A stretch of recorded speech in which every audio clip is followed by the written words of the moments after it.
Fred! Do something!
Good evening, everybody, and welcome to today's stream. Give me a moment here to fix that. There we go. Hope y'all had yourselves a good day today. Hey, look, no jacket. It's actually nice enough and comfortable enough for me not to have a jacket on during a stream. It's like, when's the last time was that? It's been several weeks, to say the least. Again, hope you all had yourselves a good day today. We reached a high, like it was in the low 40s today,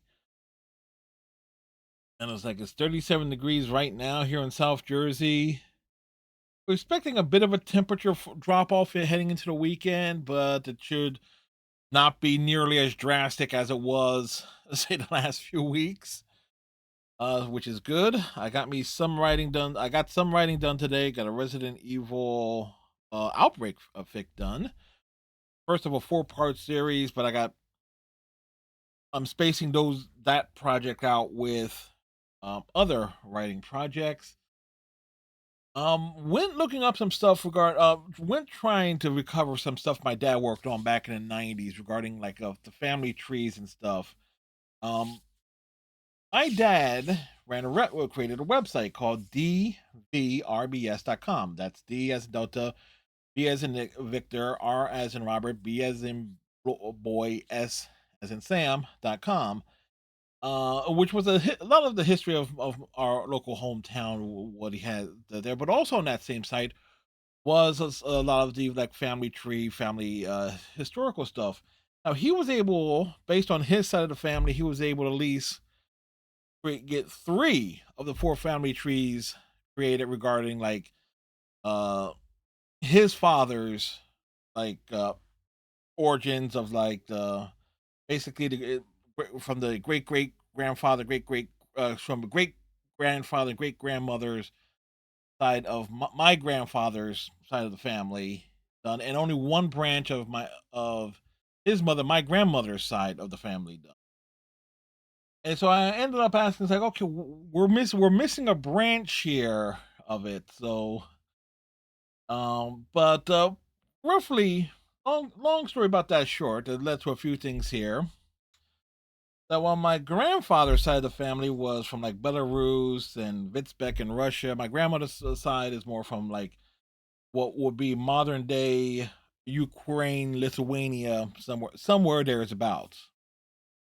And along the way, as I was going down the family tree, and I threw this into the Discord, I was like, I know for certain 3 members of my family served in World War II. My grandfather, my dad's father, served in World War II. We talked about that previously.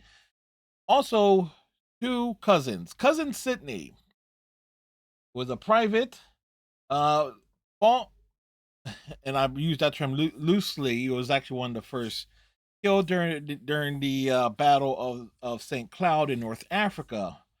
Um, Cousin Sydney, who was born up in Brooklyn, uh, was part of the, what was it? A company of the First Battalion, 18th Infantry Regiment, part of the First Infantry Division. That was primarily based up in New York before deployment during World War One. In November 1942, the First Infantry Division participated in Operation Torch, the Allied invasion of the Vichy French-held North Africa. Uh, they were expecting little to no resistance from the enemy forces. That turned out not to be the case, unfortunately, and Cousin Cindy fell in battle about no November 10th, 1942. At least that's what the official records show.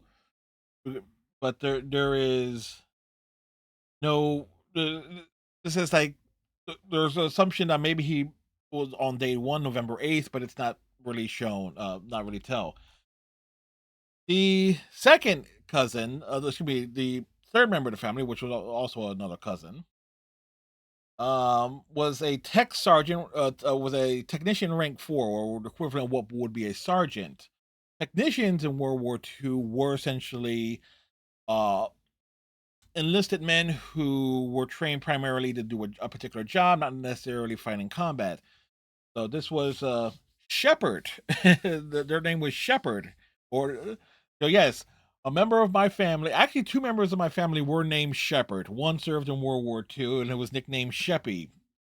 He unfortunately passed away in mid-April of 1945 in Germany, accidentally electrocuted while riding a half track when the antenna of said half track somehow became in contact with a high voltage wire. Now, what's significant about it says April 1945. World War II officially ended September 2nd, 1945. So this particular cousin Sheppy, was like essentially could have made it back home safe and sound if it wasn't for some freak accident. But so there you go. There you go. On a side note, though, regarding cousin Sydney, his father, which his name was like Benjamin Jack. That's the name of Benjamin Jack. Was born in okay, let me refer to the notes there. The notes there was born in like Belarus in the late 1890s. That side of the family immigrated to the U.S. like somewhere between 1910 and 1913. Known Benjamin Jack enlisted and fought in World War One. Striker, did I see what you sent me on Twitter? No, I did not. Let me take a quick look at Twitter before we.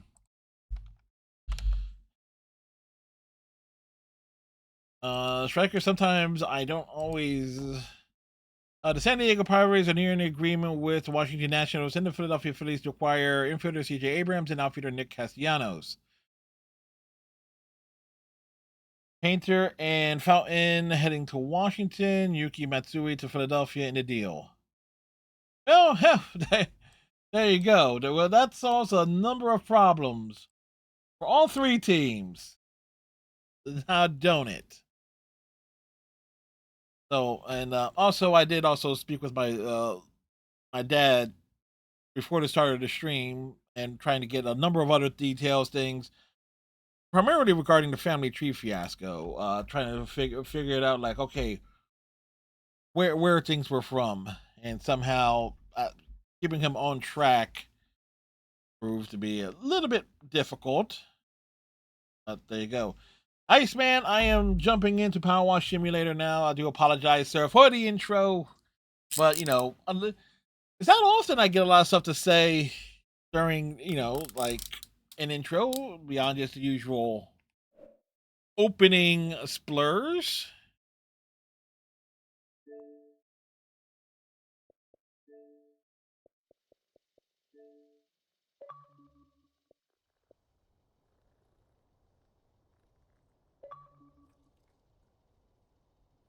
What up, Iceman? How's it going? You know, as well as it well can be. Yeah. Yep. So I do apologize, but I have a lot to No cover worries. today.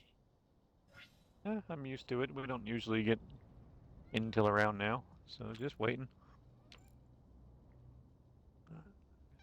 Right, online multiplayer. Invite the player.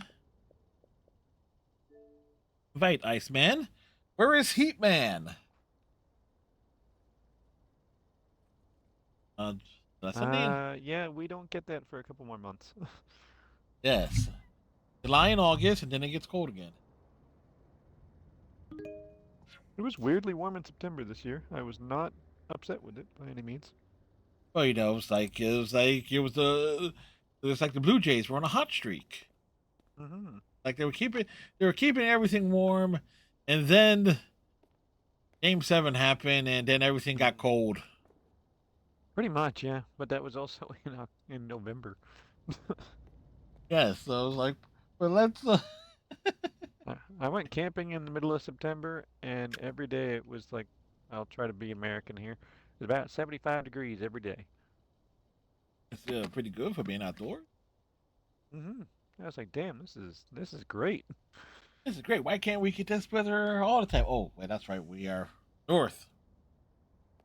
Oh, for us, it's not even that uh, it it's the cold. Like we're aware of the cold, but there's only a handful of possible weather occurrences in Canada. You have the what everyone else thinks, the snow and the ice. You then have rain or I don't know, all of spring and fall, and then we have a beautiful little stretch where it's about 20 to 25 for about 2 to 3 weeks, and then it is so hot outside for the other 8 or 9 weeks that you don't want to go outside. Ah, so just like here. Yeah. Uh, Striker got the Jurassic Park collection for PS5 for $6 since since it will be delisted Mm-hmm. at the end of March.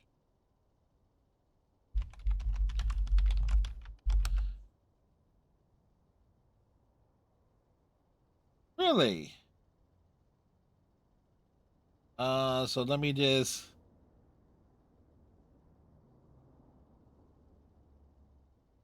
let me. Oh, then since that's going to be a delisting and we know about it, it's and I was looking for something.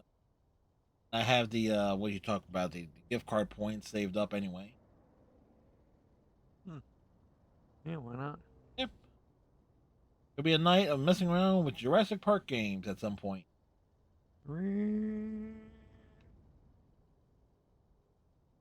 Thanks for actually the heads up on that, Striker. Yeah, I just read that about an hour ago. It was released the end of 2023, so not even 3 years. I Mm-hmm. the trouble is One of with the life. Yakuzas is getting delisted too. Yeah, because they're releasing an updated version of it, I believe, something or other. All right, so Looks like a bunch of 2K games. yeah, license game being shut down. Teapot Room. Welcome to the teapot. Okay, is there something achievement based for the teapot? I do not remember. Didn't see any. Oh yeah, man. Alright, so man job. Pet all the cats. Zeman, okay, yeah. Dog wash, yeah, we In the did that. We teapot did room, the abseiling. place a gnome on each seat. Yes. There's gnomes everywhere. Yes.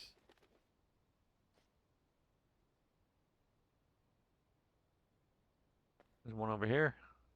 Yeah, I got one trying to. Yeah, it's annoying. Try a different chair. Sometimes they just won't go on the chair you want it to. Need to go on specific chairs. Eh, can't say for sure. I know it took me resetting and trying again. Because a damn bastard thing fell over. Try hovering it just above it and then letting it go. No, no, that's not working, eh? Okay. Literally placed on the chair.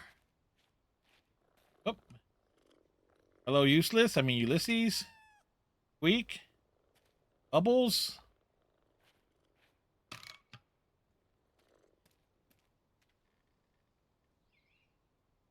There's one.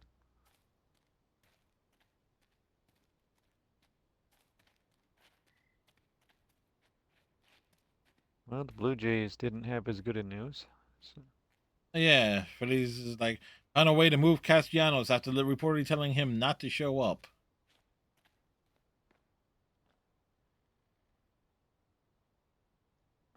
Okay. weird. And where's? Oh, that must be the one you grabbed. Yeah, there's Or- one around the other side.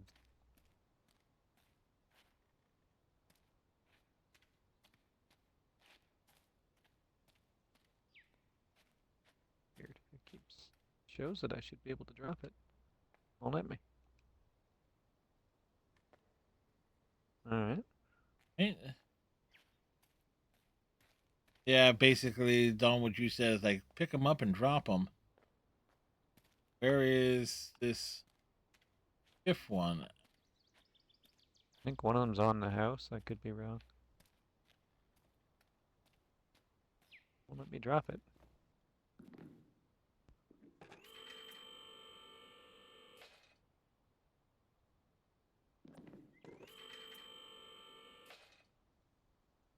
You're all right.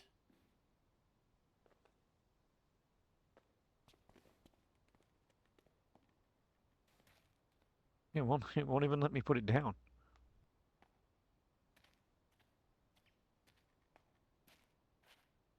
Okay. Well, this is bad. Yeah, I mean, for me, there's like a white void over here. Oh. Can you try spraying and maybe it'll pick? Oh, I can't even pull anything out. Okay.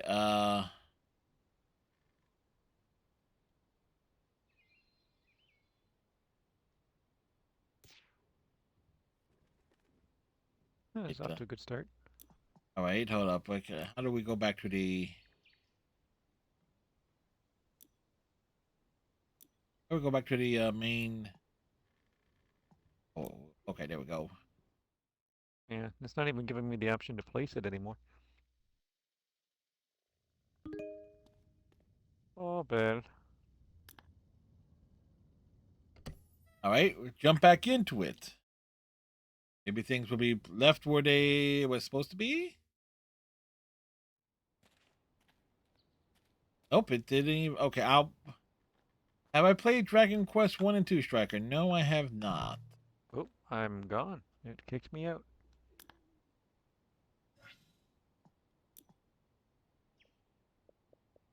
I'm out, y'all. Sent the invite, and I will grab the gnomes. Yeah, I will not touch the gnomes. No, we should probably clean the chairs first. They know what they did. But have I ever Hmm. played Dragon Quest 1 and 2? No, I have not, Striker. Uh, Check it out, check it out, check it out, check it out.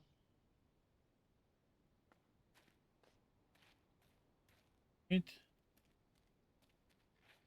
did I Yes. did you get the invite? No, I invited myself.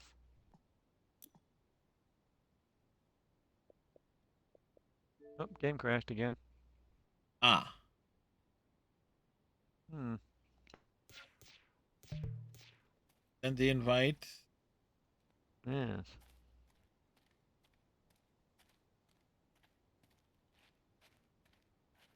This is off to a banging start. Indeed. So, but yeah, so while we're doing that, let's revisit the fact that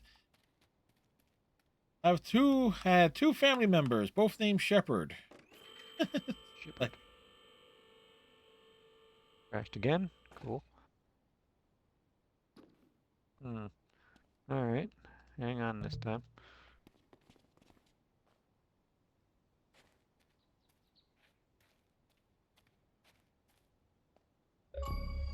Got the achievement. Tea time. Good job. Now you gotta get rid of them. Put one on the scissor lift. Put one on the And raise it scissors. to the top. Yeah.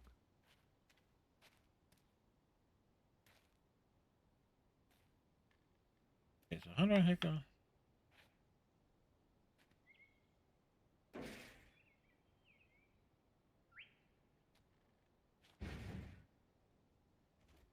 are you doing? Oh, I There had you to. You gotta put. No, yeah, you got it on? Yeah, I had to remove the scissor list to get it down. Okay. He said to raise it to the top. Yep. Go for it. Now blocking my way to the control panel. There's one on the side. Can you raise it?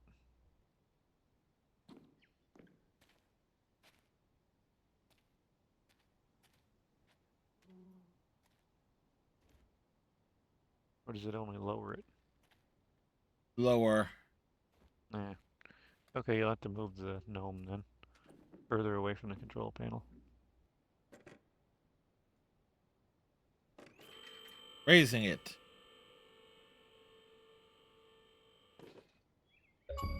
Achievement! Rise and shine!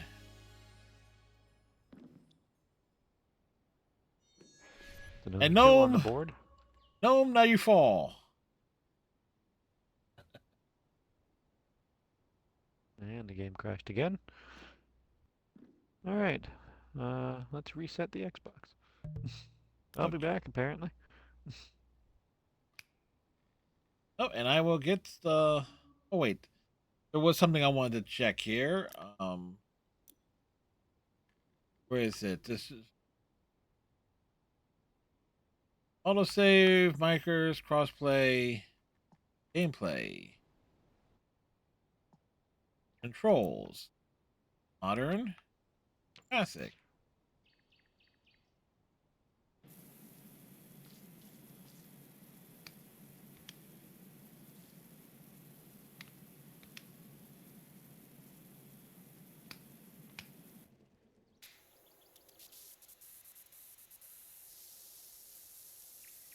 Modern are superior.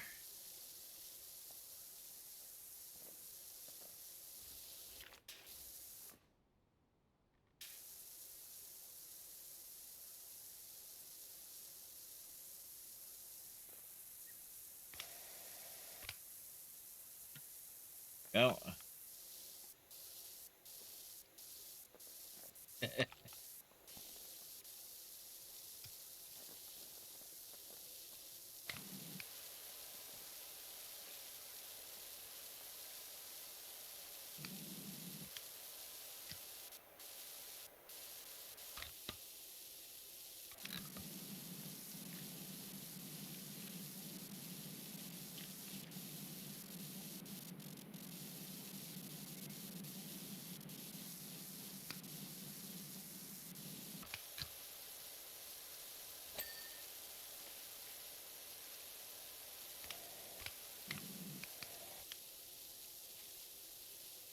All right, Iceman. This. Okay. Good.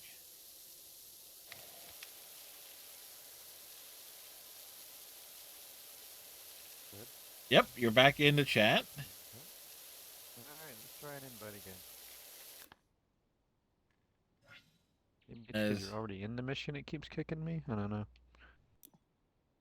But let's try it again.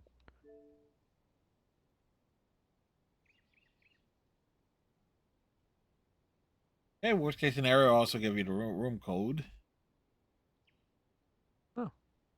Didn't know there were room codes. Yeah, there It is. crashed again. All right, so the room Alright. code 13. Hang on, it Oh yeah. crashed again. Oh, It's literally kicking me out of the game. I will exit out fully as well. There was a night where we had something that's similar like this happen on something else. Was it? Yeah, been many nights. I want to say it was Sea of Thieves. We had trouble or something. I don't recall. Room code. Where would I find that? Yeah, I will load up and I exit out as well just in case. Yeah. I just mean, Um. where in the settings is that at? Okay, when you on your menu thing, you press like right Oh, here we stick. go. Got it.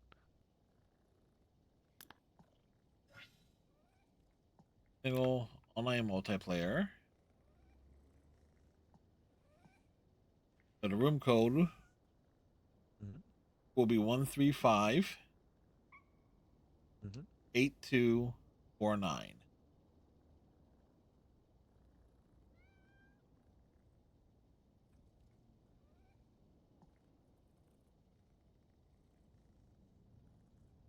As far as I've gotten on any other attempt. Ooh. Hey, look at that. You're here. Look how Yes. long you were for a second there. Jeez. You got way too excited to see me.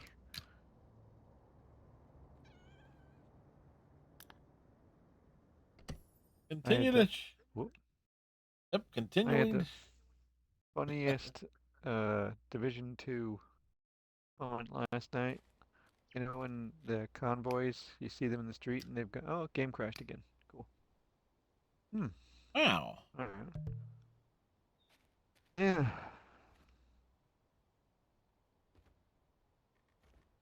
You know when the resource convoys are walking through the street and they got their containers full of whatever resources, Yeah. and like someone's always holding it. So I started shooting them, and the guy holding the container ran at me with the container. And I was like, "What was your plan, man?" He's like, here. Take it. We don't want it anyway. Yeah. Keener said we needed this shit, but we really don't.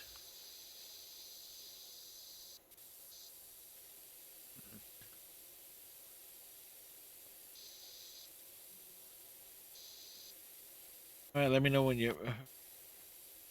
So this is frustrating. Is like, Hmm. so you try resetting. Watch it disable while new players joining the session. Okay.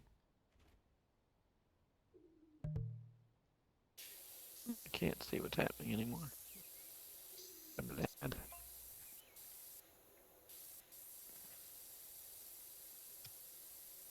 Yeah, this is shite. We got up to a regular start. I might take the game off and put it back on. It won't take long to download. Yeah, and we can. Wonder if it's. I wonder. Hold up. Okay.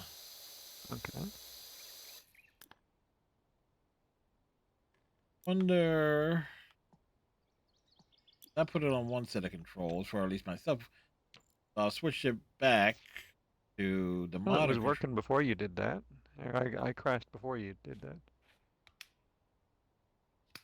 Because you did that after I got kicked the first time. Hulu on Disney? Oh, man. What an ad. All right, trying to.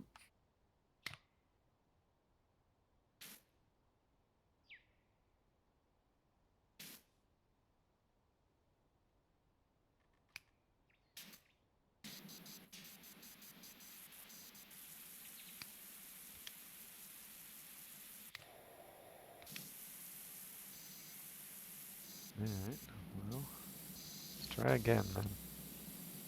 Want me to invite you, or you want to try the room code? Room code didn't do anything, so go ahead with the invite, I guess. Okay. Fighting Iceman.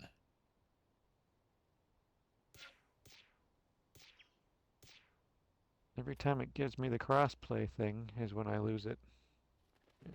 User is in a crossplay session. And when I click continue, and that's when everything goes. Yep, gone again. Okay. Okay, so let me see if I can disable.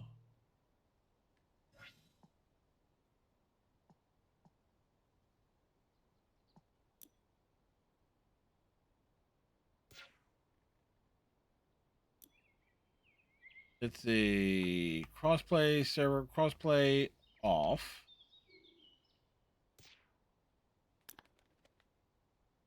Which should not be affecting you. Weird. Yeah.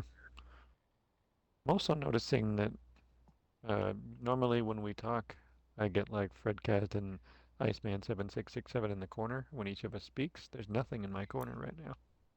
I think the problem's on my end. Well, let's try again. I think another invite. I disabled crossplay. Okay.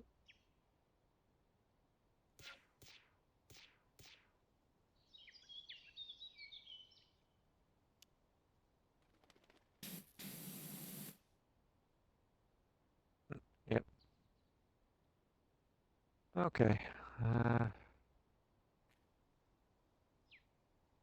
Let's go ahead and, I guess, take the game off and put it back on. Actually, I'm gonna try something. I'll probably be gone for a few minutes. Okay. Yeah.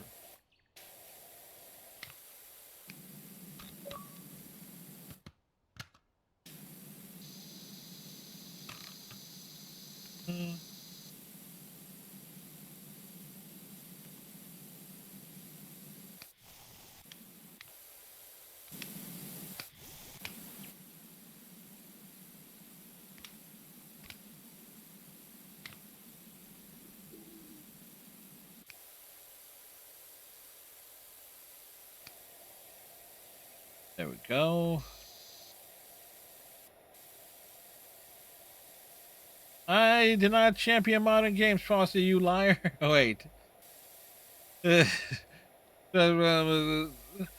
see. Twitter message and a hurting for the Zeus's Heatman. They're snacking the Jurassic Park collection off of PS5. Just in time before it's gone. Plus, a quick nod to Dragon Quest nostalgia. You're on Iceman Champions Modern Games. Modern games are superior. Oh, yes.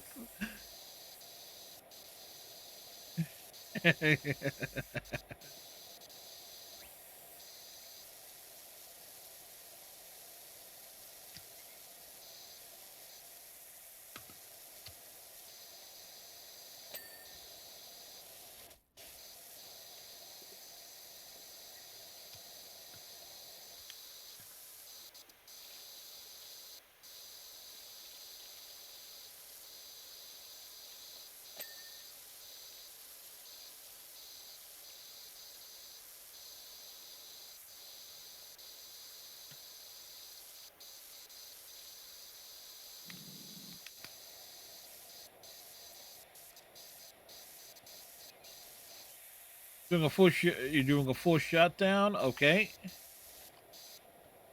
Let's see. We will make progress. Slow progress.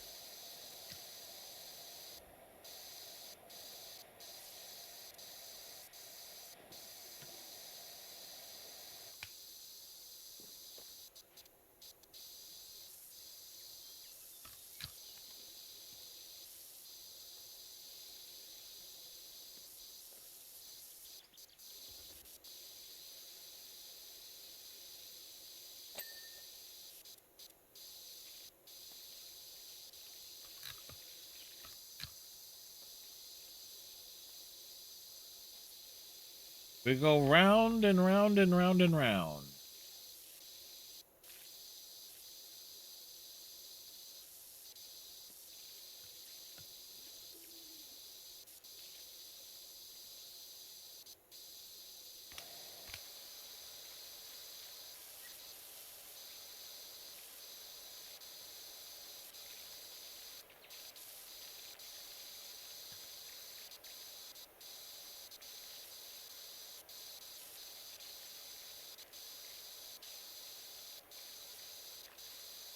So something also funny, not so much funny, but something I realized. I have a recycle bin that's more or less it's used for like external like gardening tool storage stuff.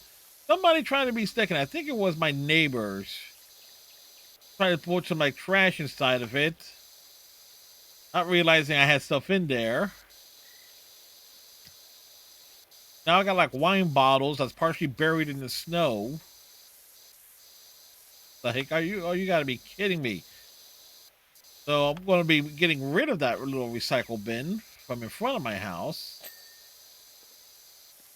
Let's see what they end up doing afterwards.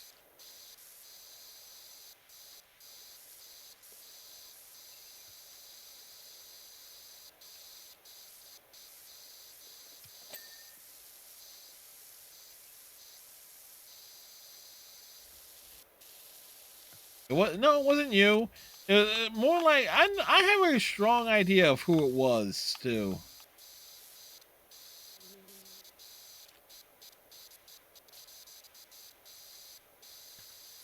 They're not going to be happy. It's not the first time I had issues with the people that go visit my neighbors.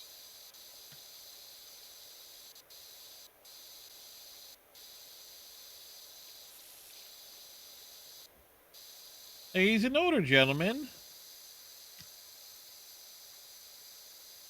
I'm not going to be mad at him. I'm just going to be mad at the people that visit him.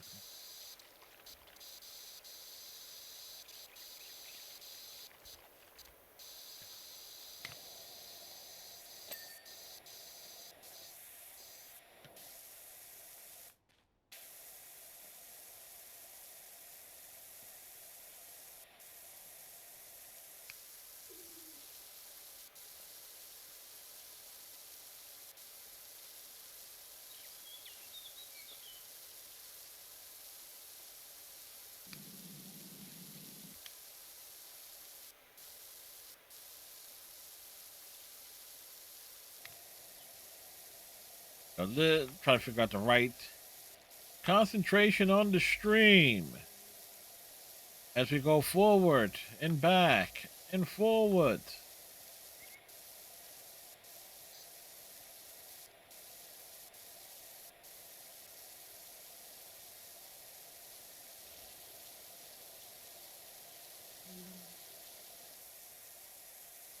Okay, some of the ambient sound in this game, when you don't have someone to talk to, it's like, okay, I'm hearing a fly, and I'm thinking it's in my office. It's just loud enough to sound like, okay, that fly sound effect is way too damn real. Why can't it be both? Because I hear like in the headphone.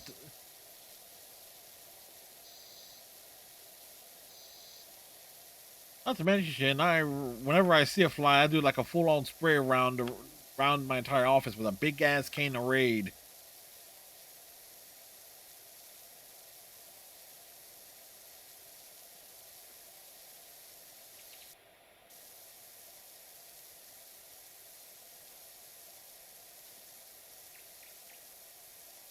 Why can't it be both?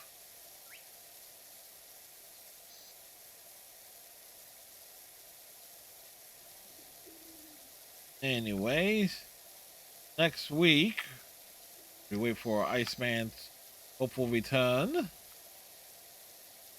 Star Trek Voyager Across the Unknown comes out. And that's going to be interesting. I am really hoping it's not going to be the heavily... Like, just let me be the captain. That's what we want to do. But apparently, Chakotay will fuck right off if... There's apparently some things that'll definitely be canon breaking with that. And the studio behind it apparently has licensing on all, like, the TNG era Star Trek programs.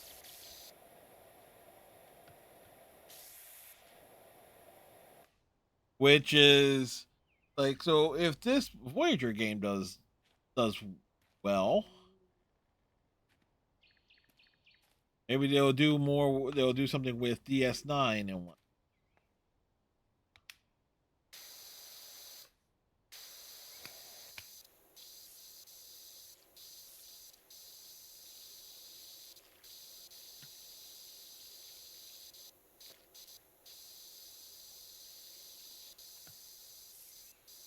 It was a game where we can, like, go all in on trusting Garrick right from the start. Plain simple Garrick. who is quite literally the abomination, not the abomination, but the spirit of Tinker, Tailor, Soldier, Spy. I never not trust them.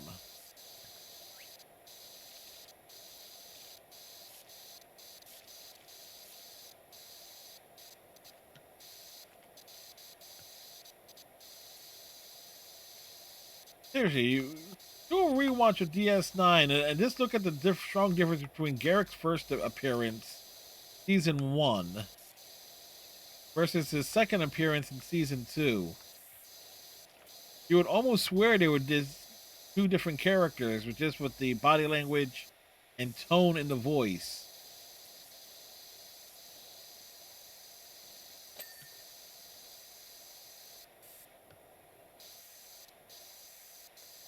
But they do say it does take actors a little bit of time to like find a niche for the character.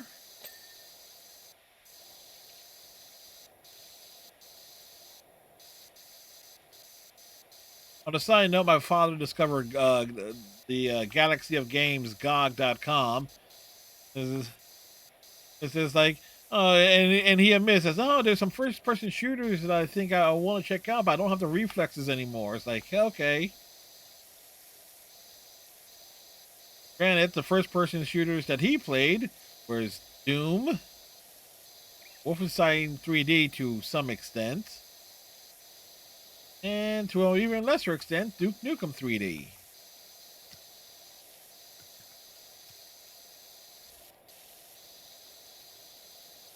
So I find that hilarious.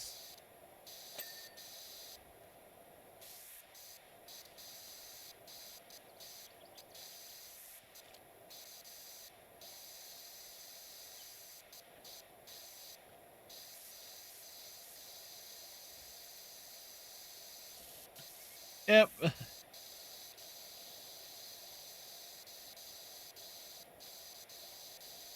But yeah, those were the stuff that I know he played. He also, what was it, Blake Stone or something like that too. I think, which I think is kind of like a forgotten first person shooter from back in that same era, or something that of a similar name.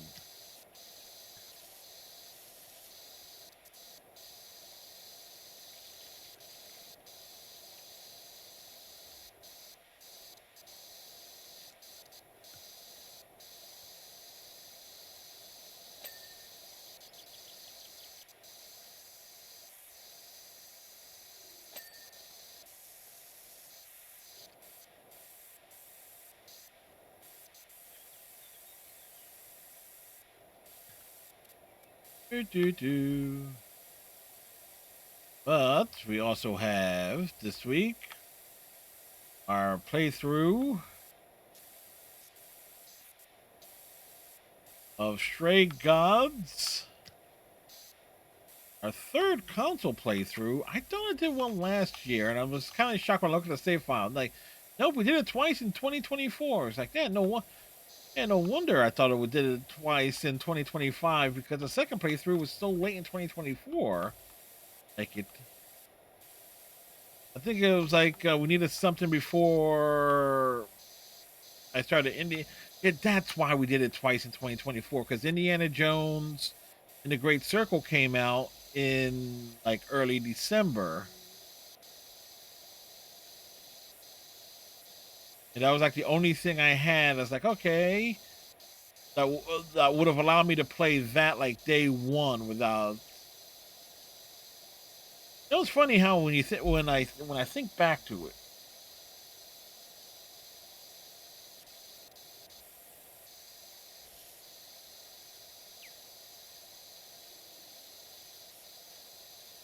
when I think back, it's like, okay, why would I have played it twice?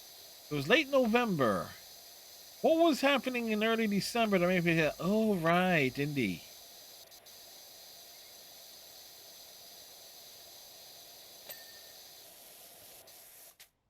Don't say that was one of the best, one of the best damn video game experiences I ever had, too.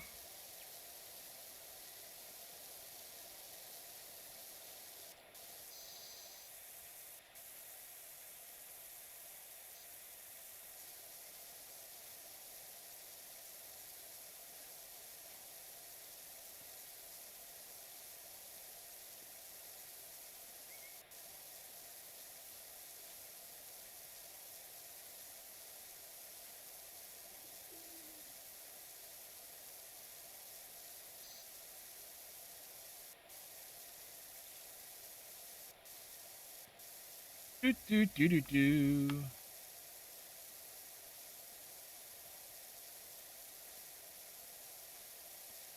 Forward and back. Forward and back.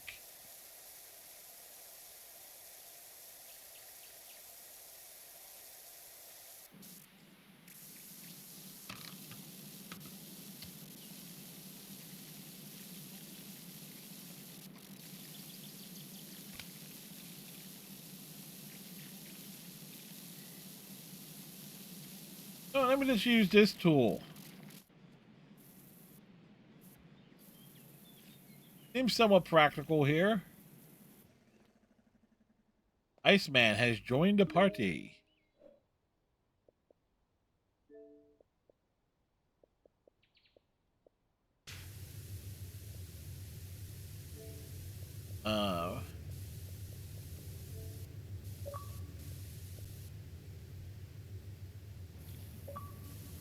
Iceman's back.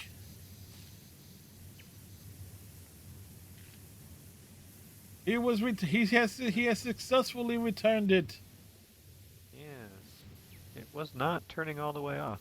Even when I did it just now, I was like, well, this probably isn't going to work because it didn't turn all the way off. Maybe something was down. Time delay thing. Maybe, or maybe something was down. I've kind of had that with like Overwatch itself. Whenever it does like a big update or something, it's almost in sync with like everything on the Xbox has to update, which is very, very weird. But if I ever want to do a full shutdown, I gotta wait like 10 minutes for the Xbox to officially shut down, which is annoying.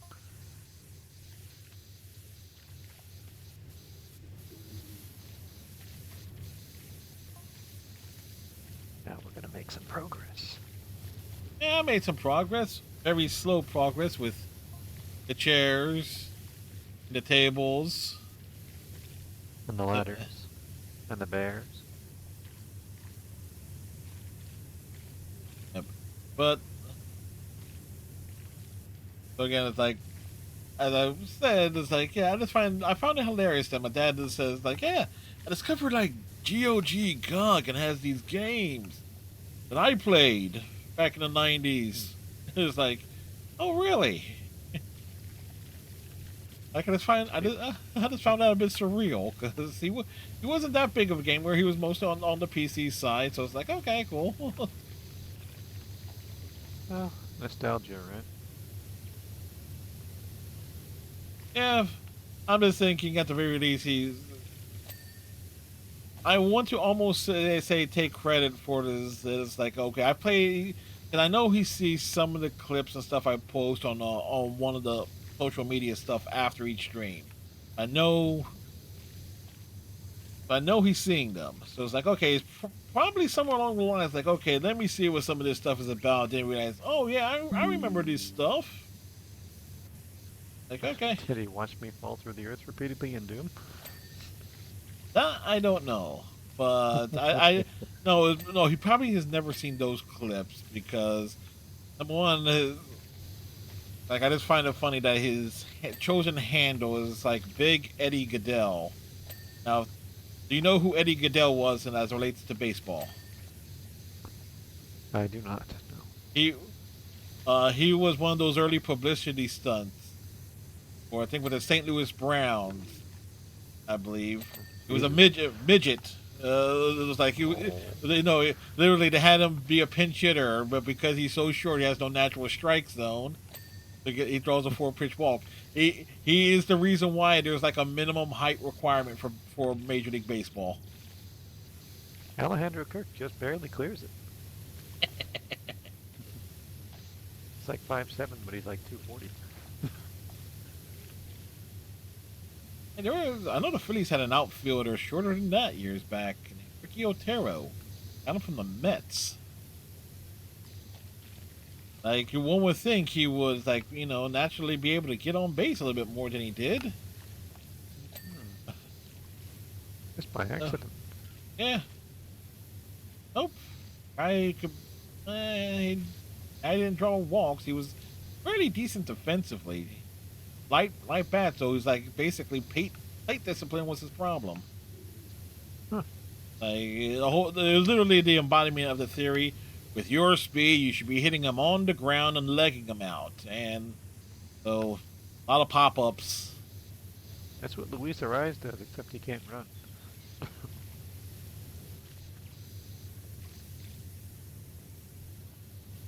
He's a 3-time batting champ. Yeah, Plays with the Giants now. But he can't defend, can't run, has no power, but he hits 300 every year. yeah. So I mean, at least 3 out of 10 times he is getting on base with a hit.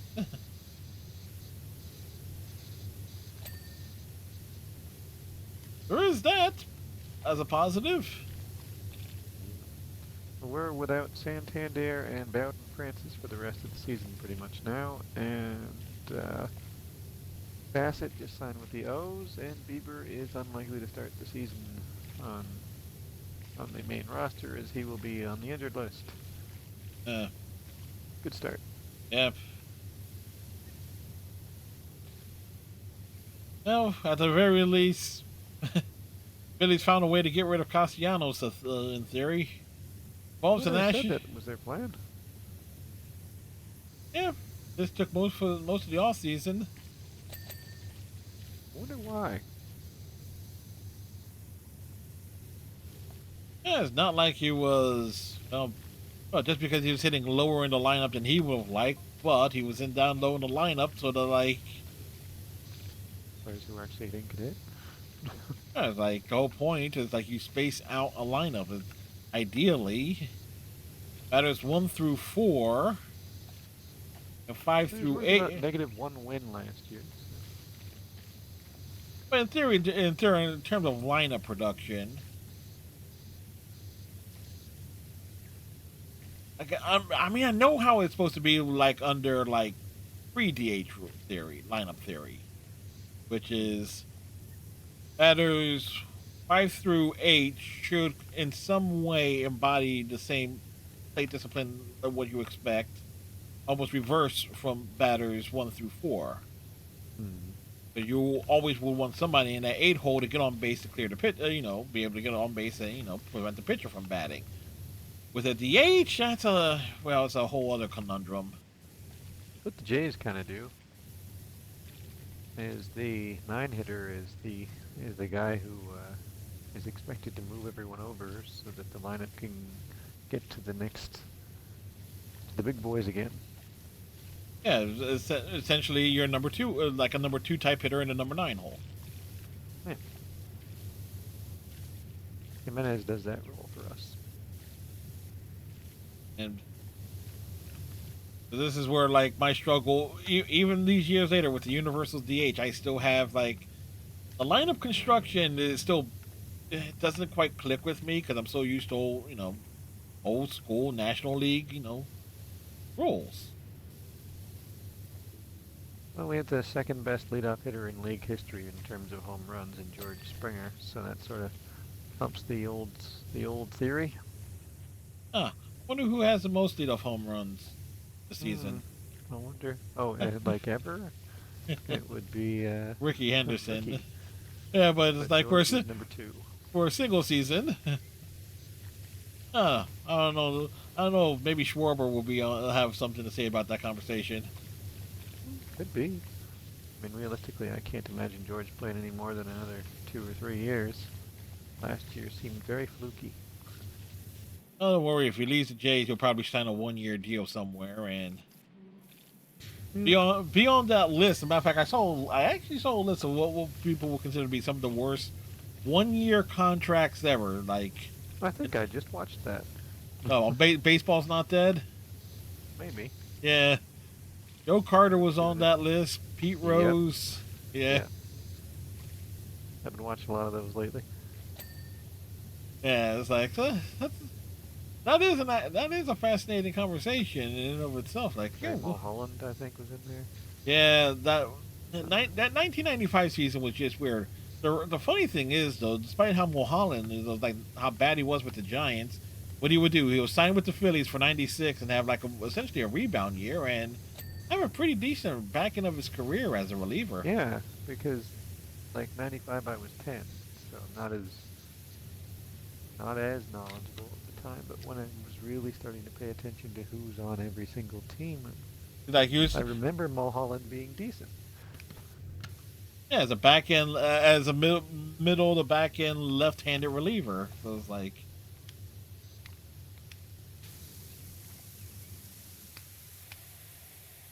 Go to sleep. yep. I will always picture Terry as a like Mulholland as a starter because that's what like how I first saw him. So it was probably the like I know he came over to the Phillies in like what was it 80, 89 after Mike Schmidt retired because the Phillies needed a third baseman. So they got like, okay, Charlie Hage and the deal. Mulholland came over as part of that trade of the Giants. And for baseball fans who are, you know, listening to this and watching the YouTube of this, yes, that will be the same Charlie Hayes that caught like the pop out in Game 6 of the 96 World Series. Same Charlie Hayes. Still living on that, is he? Good lord. Well, it was like, well, more of a heavy bat than a defensive whiz at third, but just remember, Greatest like, heavy bat at third was Pablo Sandoval. emphasis on heavy. Yes. What always blew me away about Pablo was he was actually a pretty good defender. He was very, very athletic too. It was so strange. Kung Fu Panda is like, Indeed. it was like the perfect nickname for him. Like, there are those weird, those like the one of those weird things about pro wrestling. You always find these dudes who are just weirdly athletic. You won't believe it despite their build. And then when you see that happen in other sports, like, yeah, can't really be surprised. Why was? It's like this guy is way more mobile at third than he should be. As opposed to that catcher on the Twins who was like, how the hell is he mobile? Mm-hmm. You know what I'm talking about? You're a stocky dude that makes Alejandro Kirk look like he's 6 foot tall. Oh shit. Was this recently? Yeah, he's a real stocky I believe backup catcher for the Twins, or was. He would often be like whenever they get blown out, or like the position player batting. So he's pitched a few times, and he looks incredibly slow. But somehow it's like he turns it on. I think his nickname is something like the Turtle or something in Spanish. This feels somewhat familiar, but I'm blanking on it. Yeah, like the name escapes me, but as well. I always love those kind of guys, though. I'll never forget when Benji Molina hit a triple for us. Guys went nuts. Shoot. A Molina brother somehow making it past second base at with moderate speed. I know it was like a miracle. I just remember the guys losing their minds over it. It was very funny. Yeah, there was this it was like MLB.com put out this video like was this like 1 star for every position for every number. See this? Mm-hmm. Oh wait, I think I threw it into the Discord too, or maybe I think sounds familiar. And it's like, okay, go from like 0 to 00. Okay, yeah, that makes all sense. And then at the very end of the video is at number 09, Benito Santiago. It's like, wait, what? Would that be? No, it's like he wanted the symmetry of having the numbers on either side. He didn't want a single digit. It's like, yeah, I'll wear 09, so this way there'll be a number. That's weird. Yeah, the only player to wear number 09. At least he was on our team for a little while. I believe a year. He made some unique. I remember him. He was your catcher because he was the Phillies in '96. Like basically, Mike Lieberthal wasn't quite ready to be the everyday catcher yet. Then when Lieberthal was, Santiago moved on. I think he went up to Toronto in '97, '98, one of those years. I remember him not being a great hitter, but having decent power. Yeah, because his 1 year in Philadelphia, he smacked 30 home runs. Somehow did not make the All-Star team. I feel like he had a decently high batting average 1 year with us. I could be mistaken. And then he was gone. We had a run of guys like Larry O'Brien and Darren Fletcher. Darren Fletcher, There well, and gone. yeah, Fletcher, former Philly and former Expo. Mm-hmm. Charlie O'Brien, best known as Greg Maddox's personal catcher. Just Charlie, I called him Larry.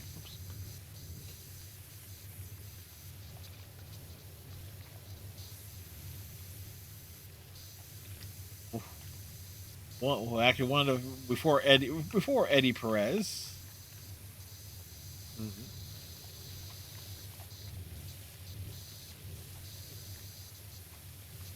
Yes, nostalgia baseball. You can almost always tell, like when I was always truly into baseball, definitely in the '90s as a kid and as a teenager.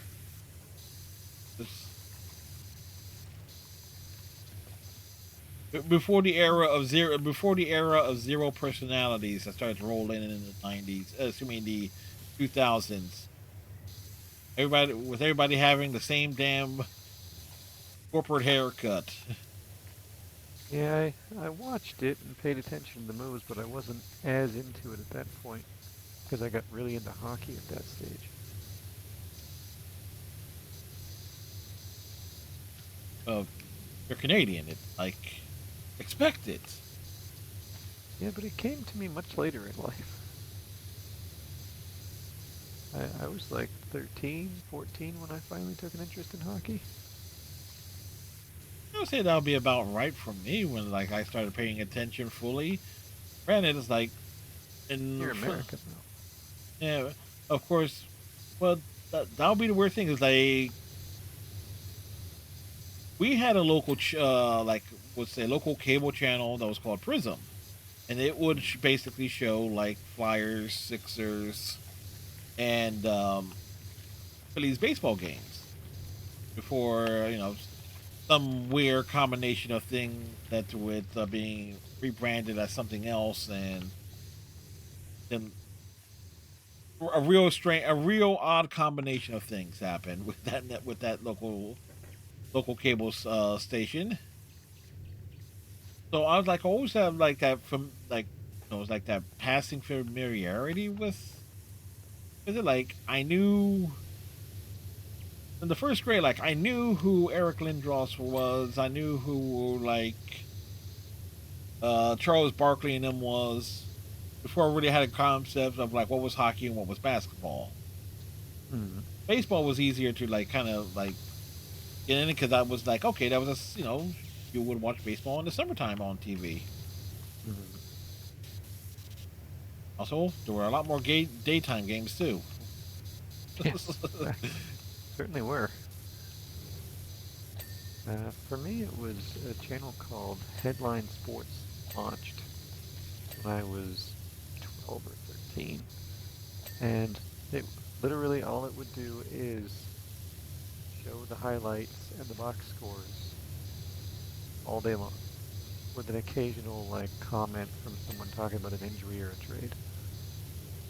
And then it became a channel called The Score, which went into more regular programming. Wait, wait a second. What was the name of this channel? Headline Sports. I think I have a somewhat vague memory when digital cable was starting to roll out down here. I think that would have had that. We would have had that because that would have been like Canadian. It would have been like 96, 97, 98, somewhere along those lines. Maybe a little later, but yeah, somewhere in that range. Yeah, and I just remember on weekends just sitting there watching the box scores over and over again, learning stats.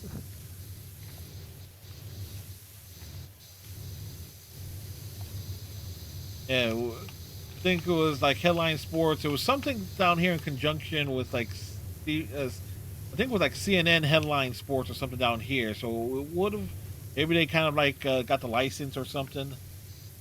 Yeah, because they changed it to the Score, which then has become Sportsnet. 360 Sportsnet or something else? It was at one point called Sportsnet 360. Now it's just called Sportsnet. They only reason why I know that is because one of their hostesses or whatnot went on into being in wrestling, involved in wrestling for a number of years. Who is it? Renee Parquette. Oh yeah, I remember her. She did host a wrestling show. She would also do some of the highlights Yes. of the regular highlights. Then got replaced by someone, Jackie something or other. Yeah. A tall brunette. At least she looked tall.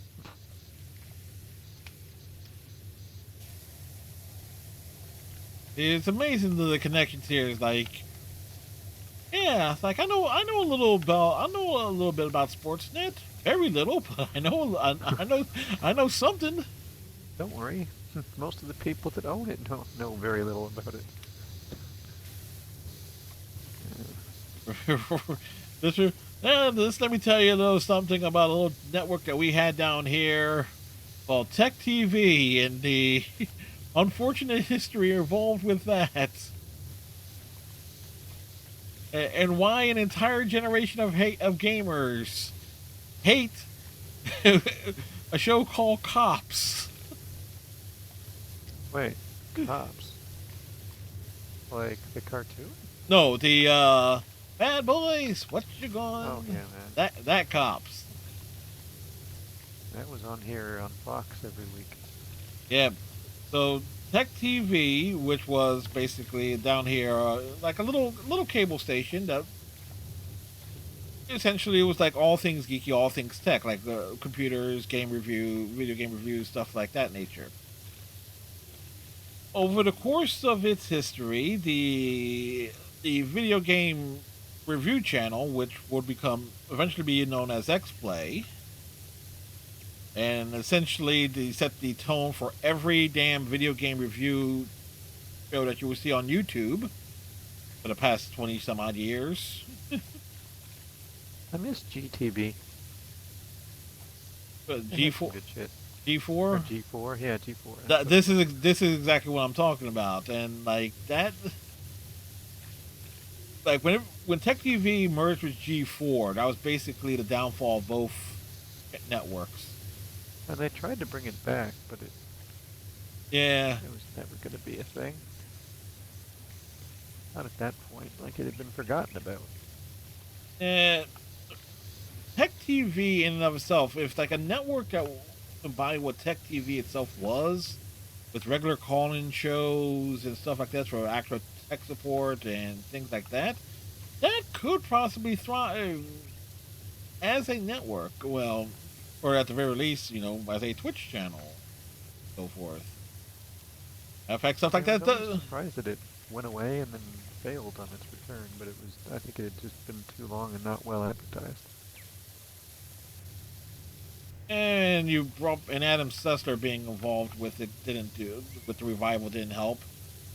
Not to mention and some of the other personalities, and not the one who went on the rant. She actually made some good points. There was some of the not so savory people involved with that. I just remember like Olivia Munn was on there before she was an actress. Yeah, man, Morgan Webb, who's basically all but disappeared. Yeah. Was it something Hardwick who ran one of the shows? I can't remember. Yeah. I can see his generic white face. Yeah, like it was Attack of the Show and XPlay. Yeah. Kind of funny that the last show that the G4 aired was XPlay, because basically, and at that point, the XPlay went back to what it originally was, because it was supposed to before it went all snarky with S9 comments everything. That's why it says like XPlay. It was basically the embodiment, like the angry video game nerd and a lot of that stuff.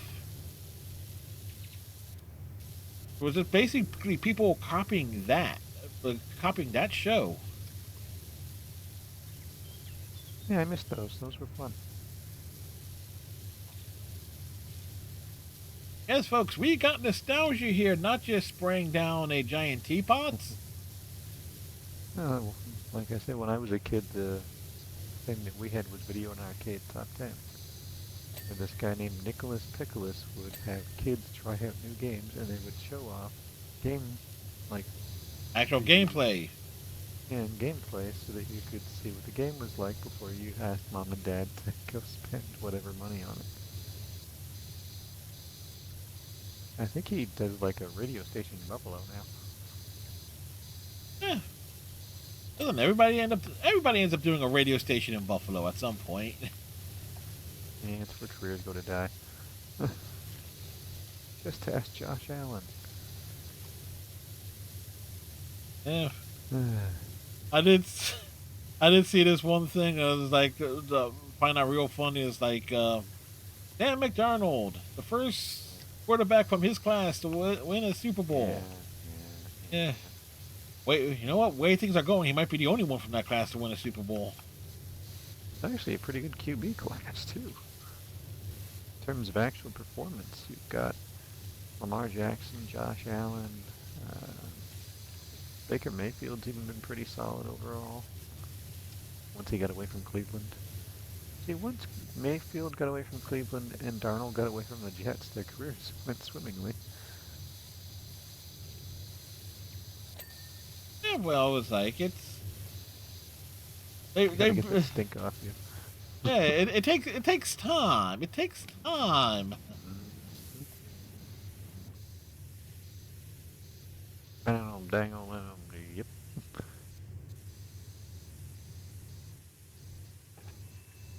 Like yes, see the thing here is just like like you start off in Cleveland, right? You go through you get all your shitty years out of the way there in obscurity, and then you go to a good team, and you rebuild yourself. Like you already had like shitty coaching. And the expectations are going to be so low that you automatically wouldn't come back player of the year.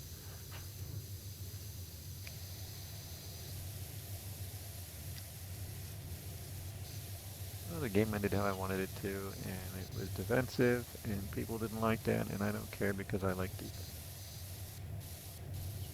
Yeah, it's like the fourth quarter got interesting for the people who wanted offense. It's like, yeah, okay. Yeah, there was plenty of offense in the second half. Quit your belly aching, folks. Yeah. Just that Seattle went out there like to say, you know what, we're not going to make the same mistakes that happened before. Granted, nobody from that team was on the team anymore. However, everybody remembers. Everybody remembers what happened. It's like, you don't have to worry about running the ball on the first yard line if you are taking the points. Speaking for the team that drafted that man that they didn't use in that Super Bowl, I know exactly what his talents were.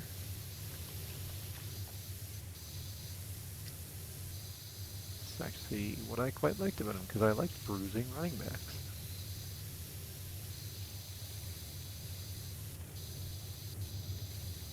Like, come on, this thing back to what the Bears did in the 1985 Super Bowl. Did Walter Payton get a touchdown? No. You know who did? Yes, exactly. What? It's like, yes, Walter Payton, one historically best known as one of the nicest guy ever, does not have a Super Bowl touchdown. That is disgraceful, but neither does Josh Allen. So. Yes, but Payton has been to a Super Bowl. But for the Bears, does it count? Absolutely it does.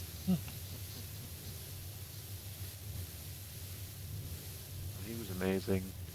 Barry Sanders was amazing. My guy growing up was LT, and I don't mean Lawrence Taylor. I mean LaDainian Tomlinson in terms of running backs.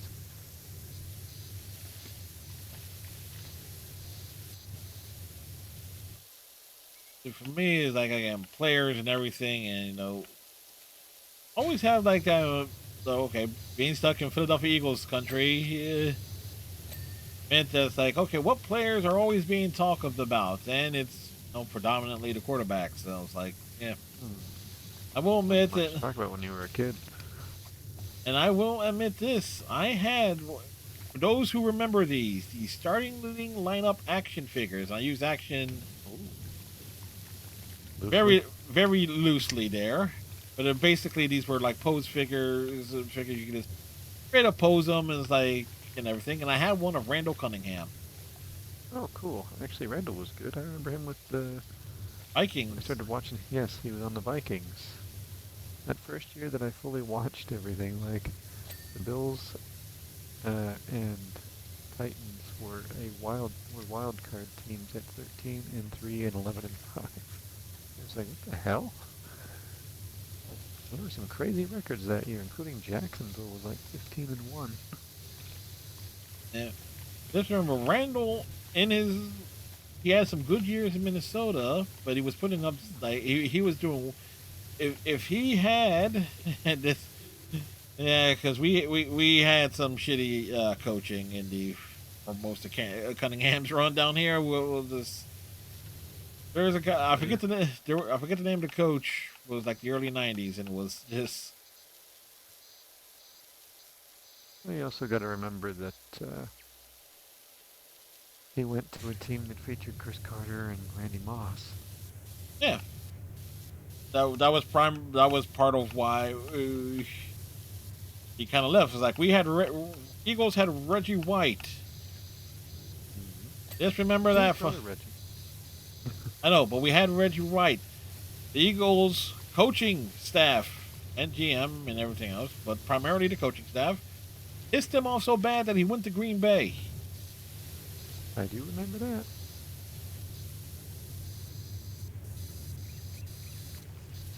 I remember him winning it with Brett Favre.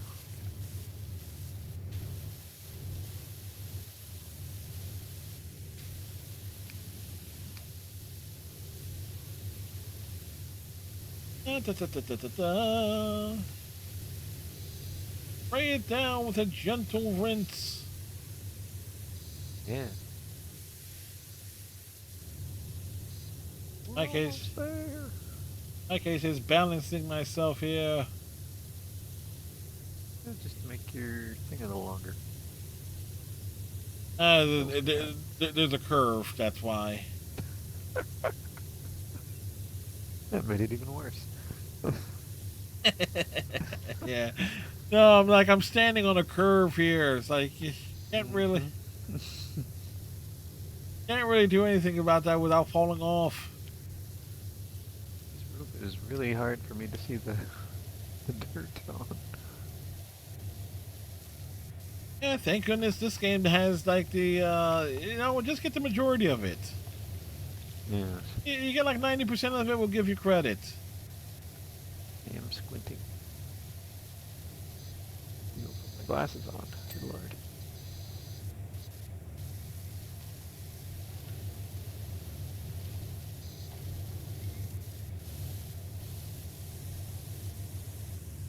It Gilbert Brown was still my favorite Packer.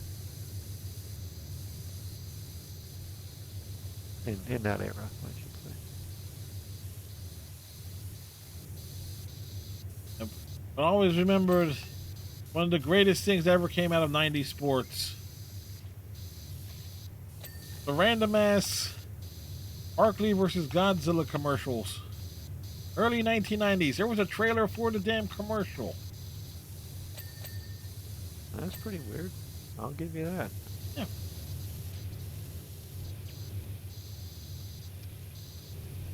It is a hilarious commercial in its own way. Godzilla doing his thing. Barkley comes along. A little bit of a forward check and stuff. They leave us friends. Yeah, that's about right. That would have been wild. Athletes were the way to go back. Don't fall off the roof. And on top of everything else. Yep. Okay, lower the thing. Ew. And led to Barkley getting his own comic book. off of that premise. Nice. Good for him. Ah, I fell off. Oh, well. I think I have that comic somewhere in my collection too. Seems like something you'd have. Yeah, no, I have. Sports slash comic love combo. That was just one of those obscure things. There's a Junior Jays comic, which was a thing for the Jays fans who were kids. Still is. And it is a Jays fan getting rescued by Ghost Rider in Toronto. Reminds me of some of these weird what? Uh there were a bunch of comics in the definitely in the 80s where there's like these random like products and association type things like what was it, the Tandy Whiz Kids comics, and somehow they involve Superman. Oh, shit. Where is the Huh. S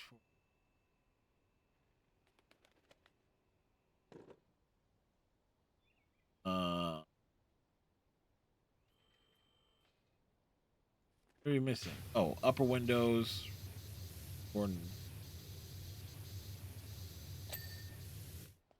front Oh, door knobs.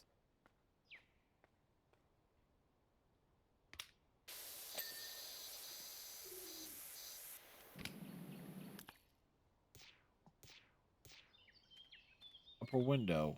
It looks like it's on the back side. I got one. I'm just moving the scissor lift to get the other.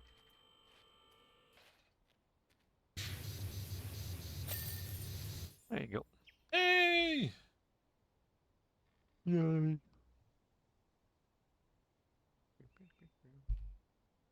The eventual clean.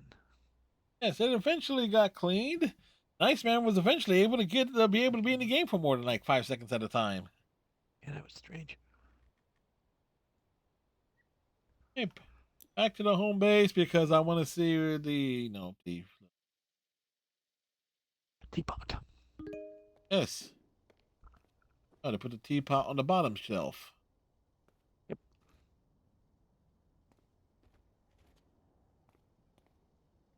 You don't want it to fall off and break. True. How many Wash your articles? equipment. Oh, that disc-looking one that you had out Yeah. at one point, that will be used for an achievement later on in the funhouse. All right. So let's see. Prime Vista, medium duty. The funhouse was actually my favorite one to clean.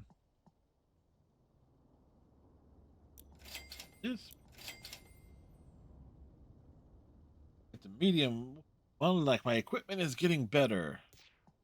Slowly, Woohoo! but surely. What's the next one? Shooting We gallery. got to bring up Shirley's butt. All right. Does it say anything for the shooting gallery? I don't know. I would have to go back through the list again. In the shooting gallery, complete the Bigfoot target first.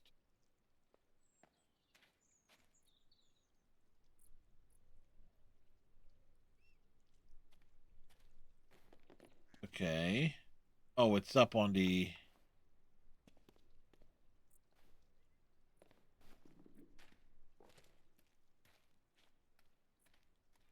All right, I won't touch anything. And the something so I can jump up there and. I'm already up here. I can put.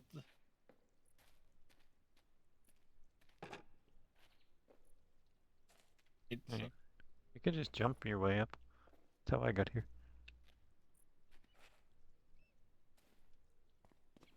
There it is. the shorter thing here.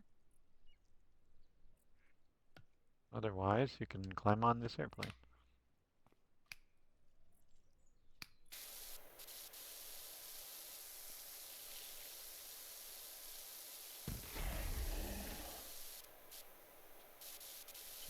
annoying because some of the spots only come out when you hit the targets.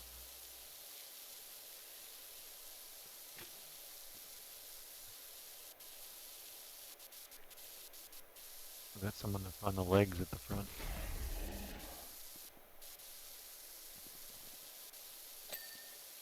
There you go. There's the achievement. Where's Wooly? Where's Woldo?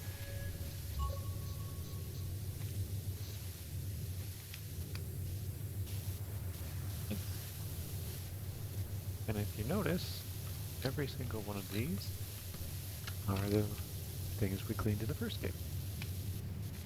Including this airplane with a weird gun. Oh yeah.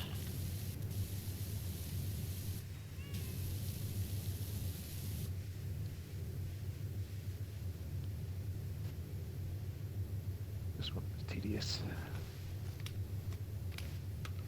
Especially with the weaker guns at that point. This is taking forever. Yep. Well, there's two of us here, so... Yes, that should definitely help. And my guns are not weaker any longer.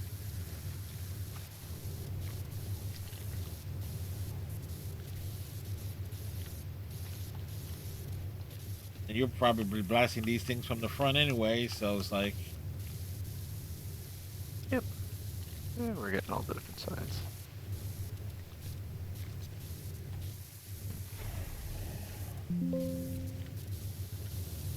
Da, da, da, da, da.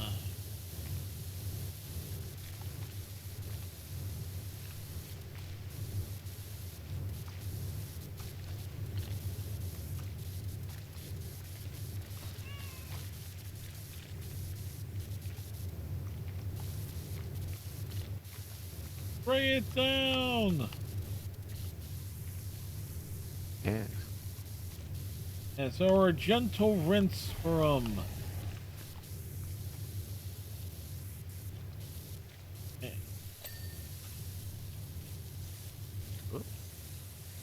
There's something got clean, I'm not sure what. Oh, it's the target on the airplane. It's cleaned and the rope.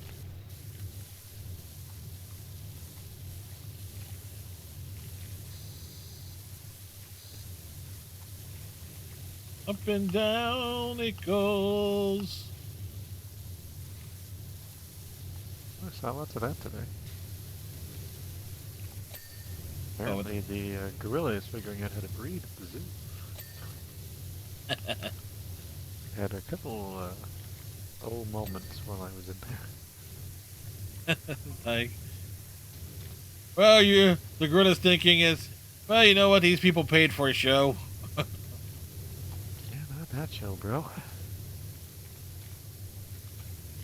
Ladies were very fascinated. They were like, oh, look, he's doing it. Like, mommy, why is that one monkey on top of the other? Will somebody think of the children? No. This was not part of my Pornhub search engine results. Just throw it out there.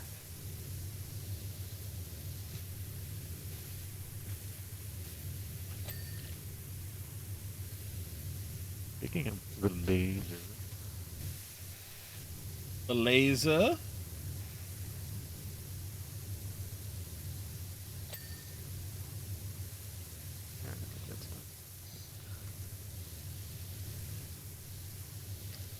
Actually, I'll do the outside.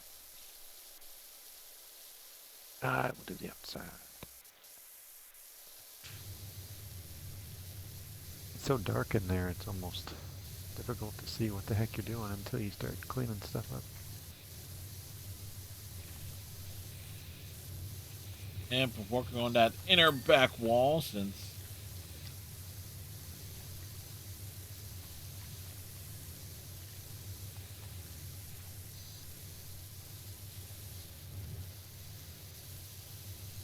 Okay, track platform. Has to be something on the bottom exterior there. Oh,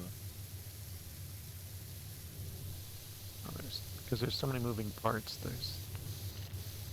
It's a difficult one, and a lot of things are way high up, so you can't really get to or see them right away.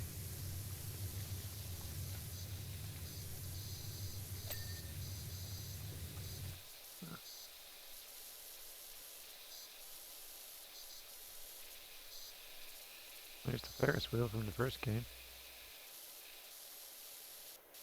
And the weird slide. We had to do the lights first.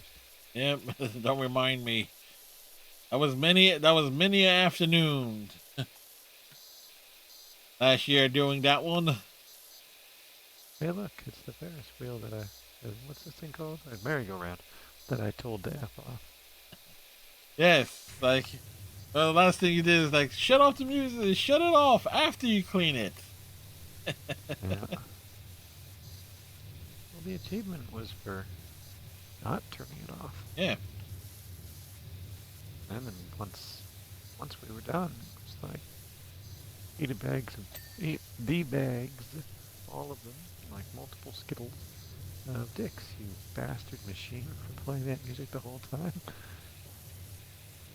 Yeah, I had to go back into one of the fairground ones to shoot the coconuts.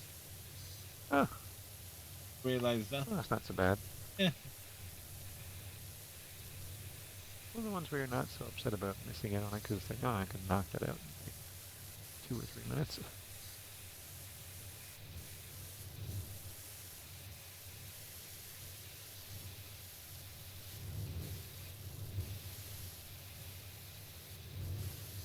Switching thing, water showing up in the air again.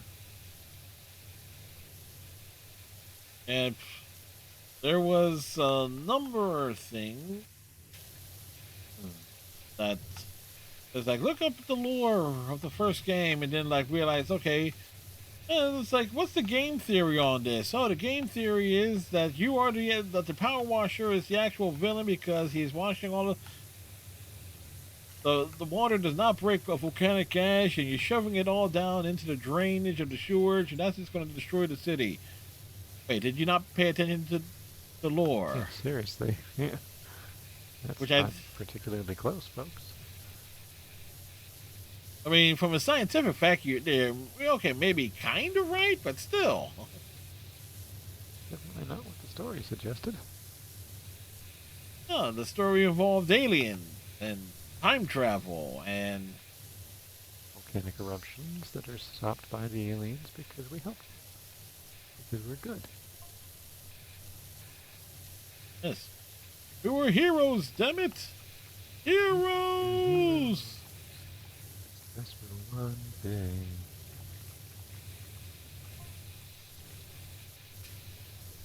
Yes, we were basically like Keanu Reeves in The Replacements. That is an underrated sports movie. Very fun. Yes, I will also will say this because because it was a Warner Brothers produced movie, or it is also one of the most replayed movies on basic cable in America. I haven't seen that on cable in years, but again, I don't really watch TV, so that's maybe not a good judgment point. Yeah, when I did, it was like, let's see what's on. All the replacements are on. Yeah, well, I guess I'll watch this.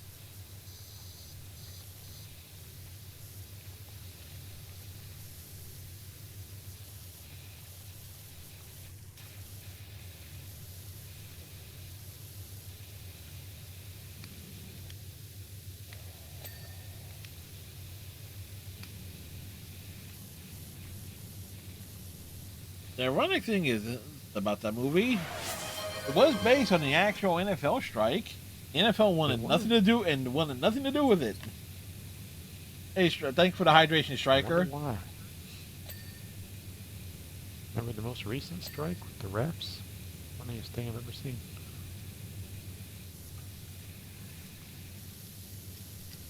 Refs go on strike. At least 3 games end on horrible calls that normal refs wouldn't have fucked up. They immediately agree to a new contract with the refs as soon as it's happened. Next week, refs return and everyone cheers the refs. And the following week, fuck the refs. Oh yeah, sure. But it was very funny in that moment to see the crowd cheer the refs. Well, this is America. Americans will appreciate guys like doing their best, working hard, doing what they can to get like a better deal for themselves. So yeah. Yeah, seriously, if you can get it, get it. The athletes are making $50 million a year. The refs should at least be able to make a livable wage. I don't know what they make, but I'm sure they can make more. Eh. Except Angel Hernandez, he can fuck off. Oh, come on. Still love that when he sued them for discrimination. It's like you've been voted year over year the worst by the players, and even though statistically he wasn't. by the and I will stress this, the unofficial thing, because that's what everybody goes on, those damn like umpire charts that are out there. People act like they're not official, and even by those metrics, he was not the worst umpire. He was near though. Yeah, you just have a bunch of dudes just looking for excuses for their own fuck ups. Yeah, he wasn't good at his job. And the players hated him. That didn't help. Look, I like Kyle Schwarber, but that was the one thing that they pull always in these compilations of Schwarber going nuts on Hernandez. I'm like, what was that? 2023, I believe. 2022 or 2023, or one of those years. Schwarber has that big blow up on Hernandez on a call third strike. Schwarber, you're the one who took that pitch, and if it's and that's what most people get mad at Hernandez on those close pitches. It's like, oh, and even I have a rule on that. If it's close, don't let the ump call you out. Yeah, you don't want you don't want at that point. Yeah, if it's an 0-2 pitch, an 0-3, or basically if you got two strikes on you, you got to be swinging defensively.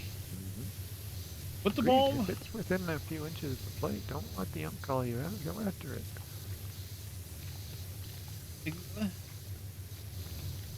That's why begrudgingly is like I see, and I have a great joy in this. Like, you know what? He is nowhere near the worst umpire I've ever seen. I've seen worse. There was a couple that used to fight the Jays all the time, but I've forgotten their names now. It's been long enough, and my mind has moved on. But every time we had them during the year, we'd be like, oh, fuck that guy. Heck, he ejected 3 Jays in one game, and he almost ejected a 4th. Because the pitch was like probably 7 or 8 inches inside, and he called it a strike. Like, it wasn't close. And I think it was Justin Smoke or Michael Saunders, one of those guys, took a step back, sort of moved his bat along where it was, and he's like, if you finish drawing where that pitch just was, you're out of this game too.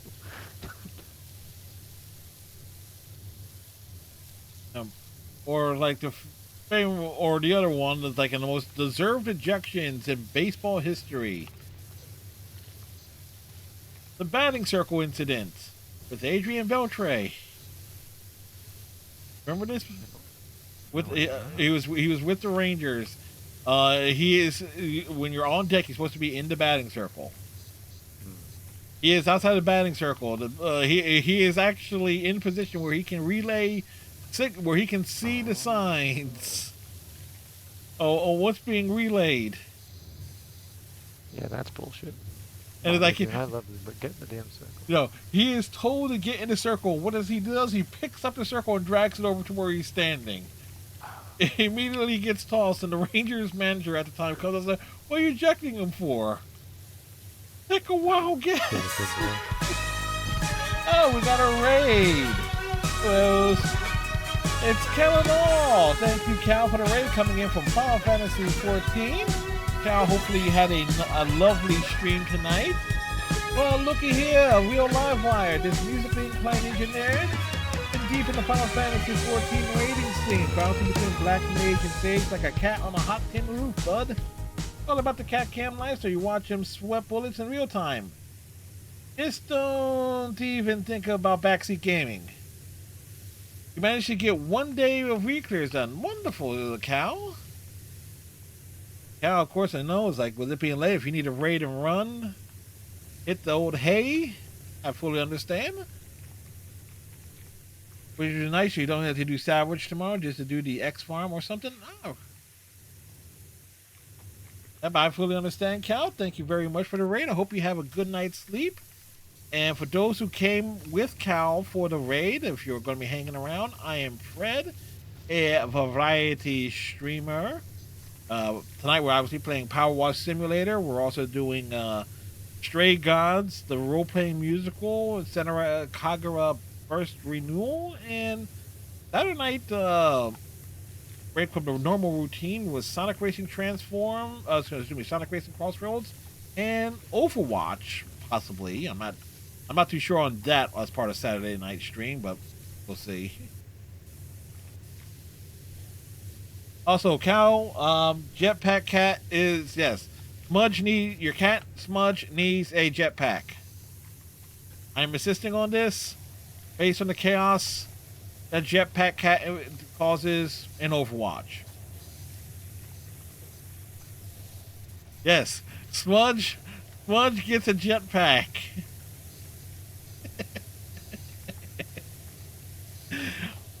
Oh, it's like I'm really hoping you just seen some of the footage of what Jetpack Cat does. It's like, yeah, a cat with a jetpack.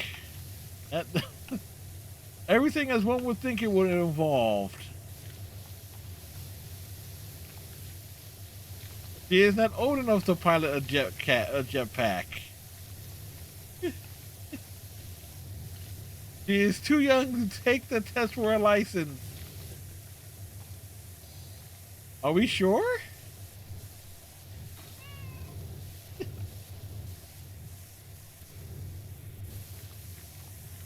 Punch is only a baby. She's like 4.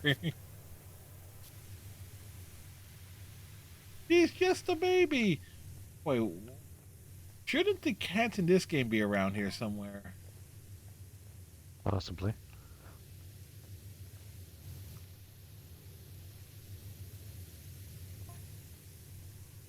Will you let your 4-year-old pilot a jetpack? If it was a cat, maybe?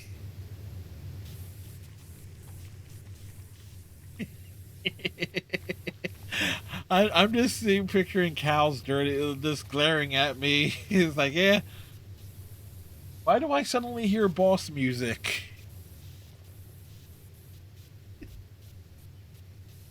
Oh.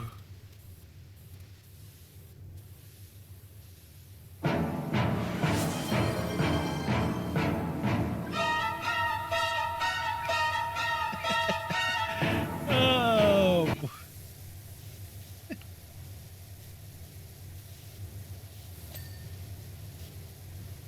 Yeah, there you go. It's one of the hilarious things when you're familiar with certain things, when you have good friends on Twitch, references can be made to things like pets.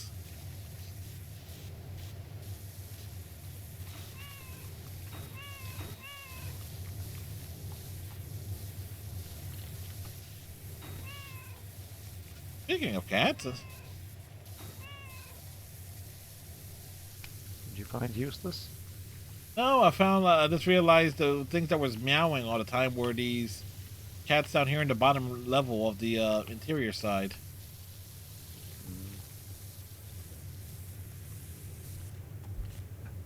I don't know if you ever do anything PC related, but Quarantine Zone would definitely be a funny game for you to play on stream.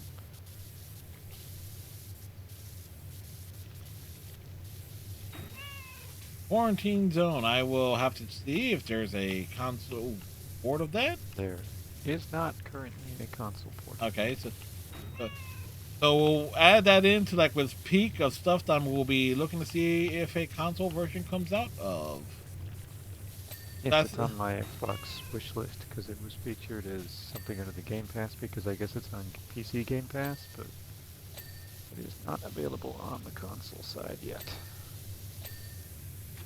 what you're saying, Fred, is that you need to pick up a Steam Deck. Yes, maybe a possibility there, Cal. There's that possibility.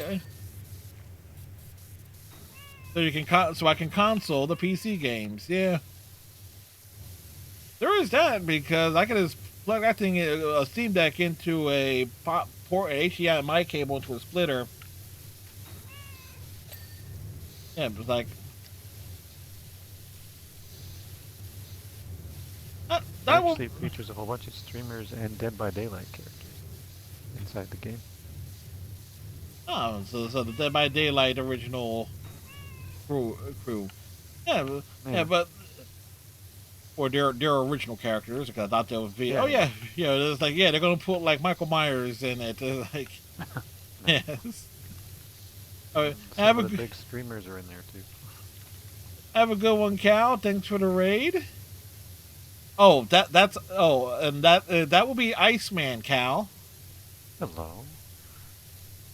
Yes, it's a hi to hi to whoever well. else's voice is. Yes.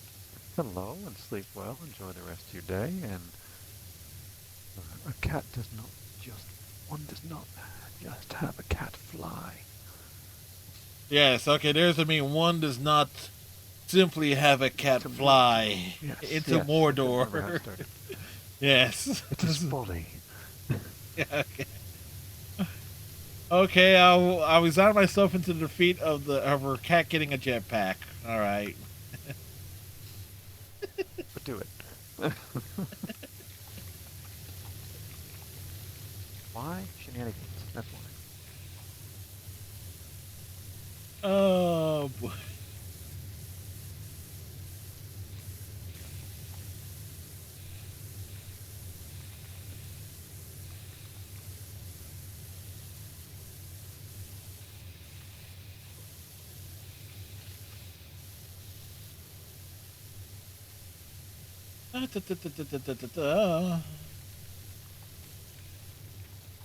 Yeah, eventually this Steam Deck we will potentially add to the lineup of things so I can make use of my Steam library. Interesting. You have a Steam Deck? No, I don't. It's like maybe one of those things we'll eventually add because there are plenty of PC games. Indeed. That can be used with a controller that are exclusive on that side. It's like Phasmophobia was one of those games forever that was only on PC, and it was like, oh man, I want to play that game. Yeah, and I'm hoping Quarantine Zone follows suit. Yeah, that's what I said. It's like Peak, and it's like when I raid Zone on Fridays, it's one of the games that they're often playing with their friends. It's like that looks so much fun. Because in part like, okay, let's climb a mountain. What could possibly go wrong? There was also this other game that looked hilarious. It was like an RV.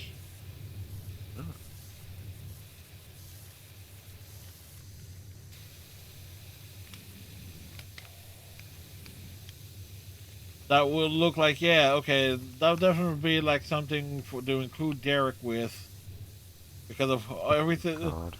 Yeah, because the reason I say that is like this RV game is almost like the same concept. Yeah, you're working together to try and make sure trying to get an RV across like a state park or something, but there's like all these obstacles and chaos and things in the way. You gotta repair it. And I just thinking, you know what? You know what? For a game it's supposed to be a road trip. Yeah, I can see that as a game that's like play that with Iceman and Derek. Yeah. That's like Overcooked. Essentially, yeah. I'm gonna introduce you to a story playing Mario Brothers on the Wii when it came out. I don't know if you ever played it, but you had the ability to put yourself in a bubble if you thought you were gonna die. I never played that Mario Brothers game, no. And you could play it as a 4-player. So we would play it, and Derek would sprint way ahead of all of us and get all of us killed. Because the screen worked in simple Mario fashion, where if you're not on this, if not, whoever goes forward first, whoever's at the back gets forward. Yeah, like it comes kind of like a scroll of death, basically. Yeah. So I ended up carrying Derek because you could carry your teammate to stop him from killing us. And then when he would escape me, I would pick him back up and throw him down a hole where he would then bubble, and then no one would touch the bubble. I'm guessing like we're talking from like 3 generations, or he was probably definitely most certainly a kid or something of. No, he was in his 20s. He was probably about 20. This is where I say, well, you know what? Someone in the 40s, they're okay. Yeah, he was just a kid. Yeah. Yeah. I have We to. had some great laughs. Yeah. So what you are saying, this was your training for the eventual moment with thumbs in Gears 3. You bastard! I have proof! Yes, we do.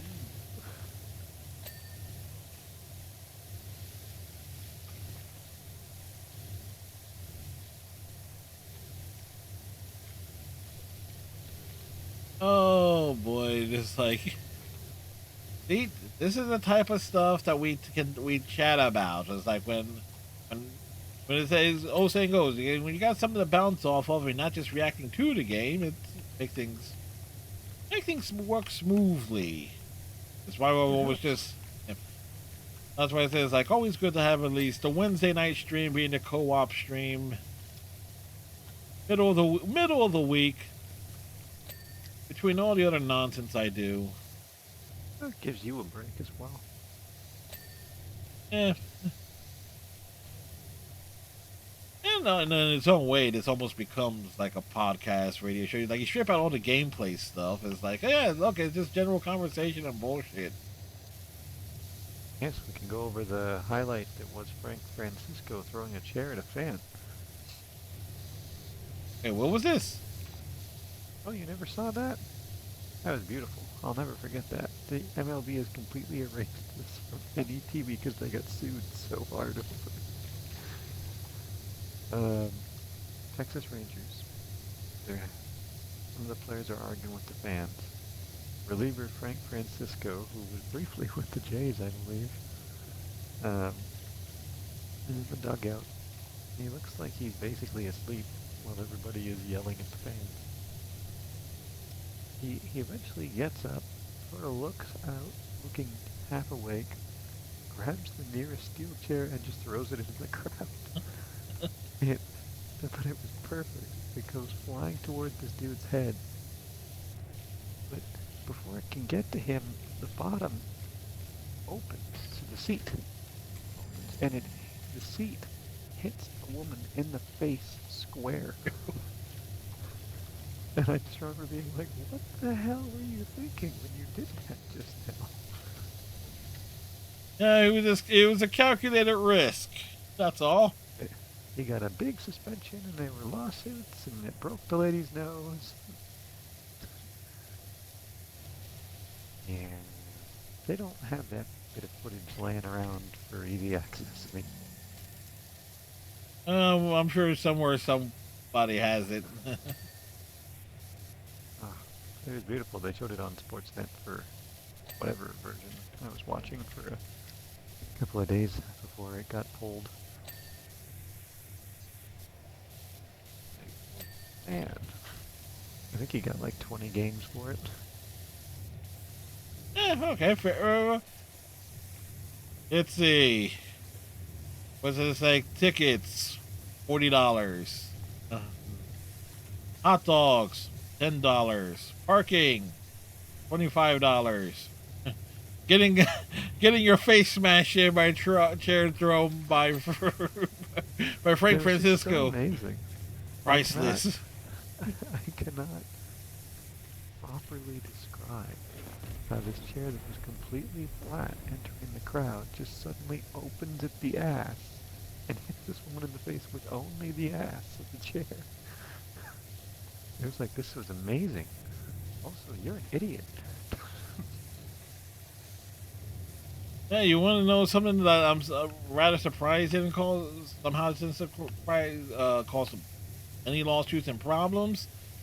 Look up a clip for ECW chairs being thrown into ring. Oh, I think I've seen that one. There are two That wrestlers one being was smart. yeah, there are two wrestlers who are literally laying underneath all those chairs. Yeah, they look like they were trying not to die.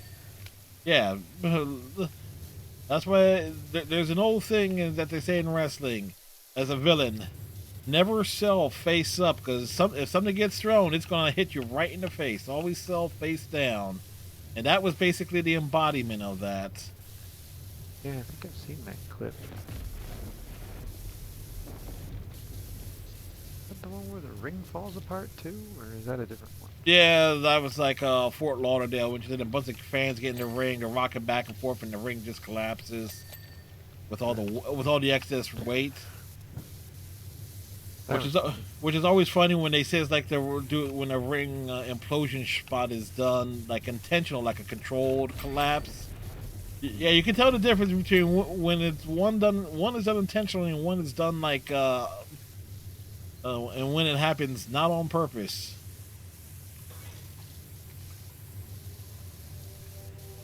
Well, as far as I'm concerned, you step past that line, you get what you pay for. ECW and its fans was a rare breed. Most of them in Philadelphia, Fort Lauderdale, and basically the upper Northeast, Chicago. Rare breed or inbreed? you're not going to be considering some of them. Yeah, considering some of them who I have had the misfortune to know. Just throwing it out there. Yeah.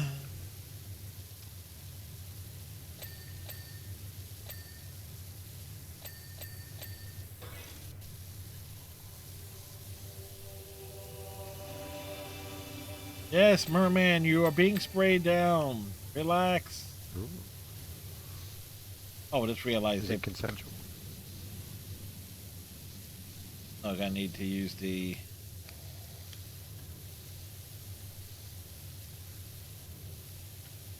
Alright, so this is going to require the more direct sprays to get this shit off. Okay. Yeah, some of these are more annoyingly complicated than you'd like them to be.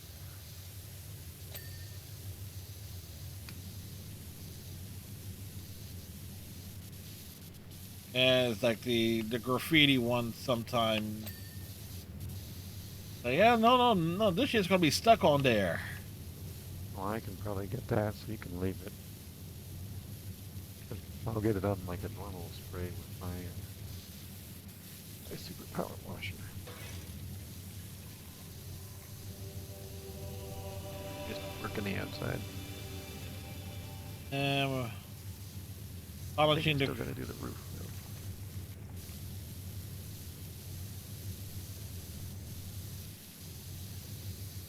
Let's see. Tomorrow. You knew that one.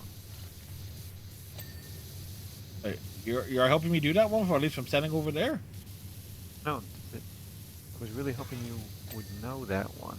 The Frank Francisco one. I'm pretty sure that's who it was. Let's go. Oh, fuck, it was so funny.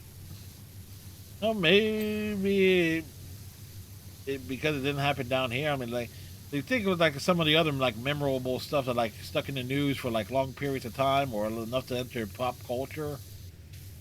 Obviously, the Malice at the Palace. Thanks. Yeah. Well, Anything? this was in Texas, like for a Texas player. I think. Oh no, they were the visiting team. I don't remember what city they were in, but it was the Texas Rangers visiting another American team.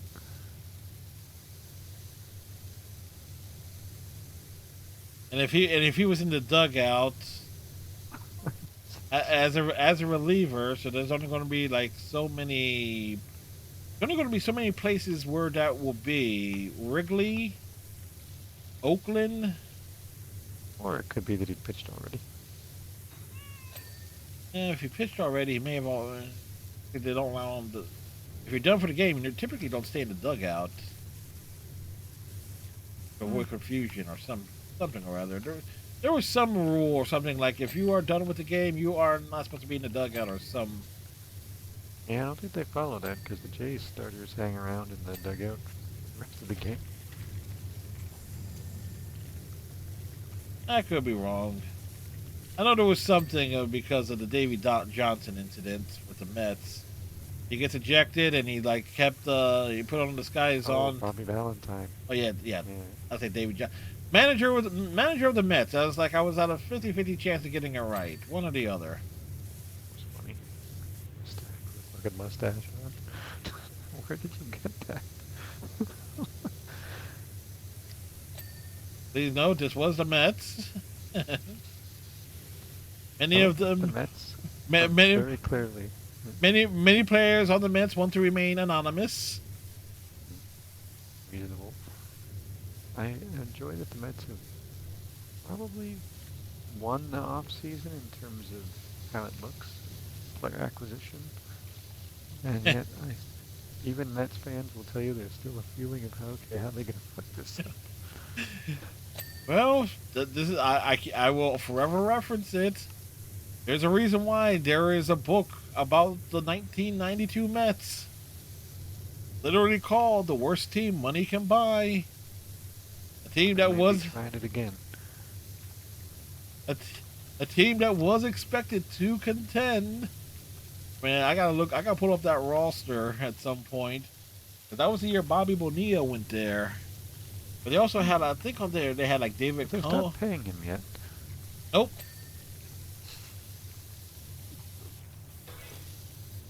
Spectacular. I think that rotation had like White Gooden, what was it? David Cohn.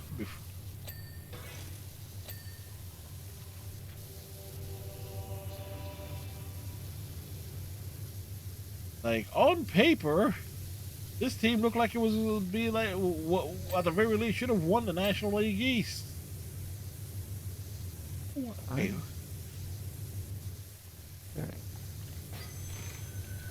But the team that won the East that year, '92, the Pirates.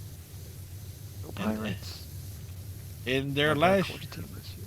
And what would have been like our last year of relevancy for a very, very, very long time. Oh, come on, man. What? You guys were great. But the Pirates were great in like the early '90s. Yeah, they had a little period around like 2010 or so. When the prime McCutcheon years, they hit like a peak. Yeah. Well, they had Garrett Cole, AJ Burnett was on probably his best run of his career. Russell Martin was leading the back end of the big cigars.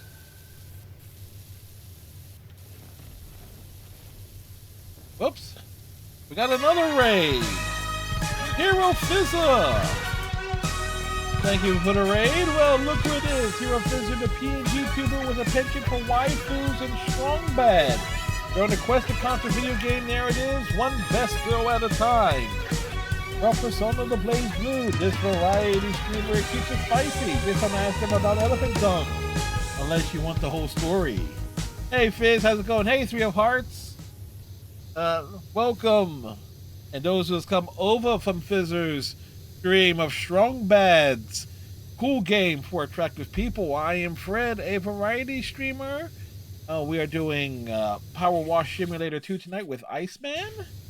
I'm doing well, Fizz. Hope you had a great stream. We are also doing other games in my current lineup, include Stray Gods, the role-playing musical, Senra Kagura Burst Renewal, and this Saturday, for sure, Sonic Racing, Crossworlds, and possibly Overwatch. I'm not totally sure on that. It was a rough start, but you did well. Wonderful. Like, hope you have fun. I played the Strong Bad Cool game for attractive people years ago. I remember those being quite funny. It sounds familiar. Yeah, it's like it was one of those Telltale's point and click games from the before they did the ones that into the Walking Dead format, closer to the Sam and Max deal. Yeah, that's sort of what I was envisioning. Max were funny. Felt like a good time to do it, thanks to the Poker Night at the Inventory, the first one getting a re-release, which comes out of nowhere, but certainly not. It's one of the few games on the PlayStation side that I have actually pre-ordered. I think it's the first PlayStation thing I put on pre-order in years.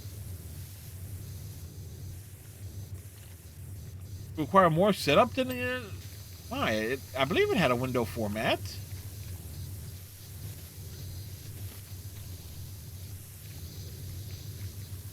But then again, it is an older game too at this point, and sometimes some of those older games can be very problematic.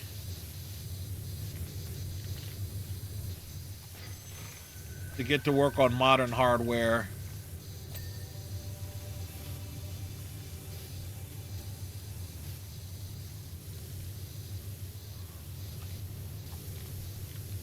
Ah, yes. Yes? No, I was referring to, and Fister has to do it 4 more times. Was episodes 4, 5, 2 through 5 of Strong Bad.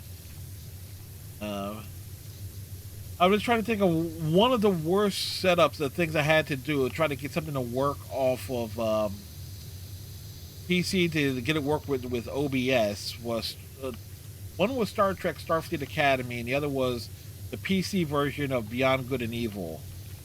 Getting those to work with OBS was a nightmare.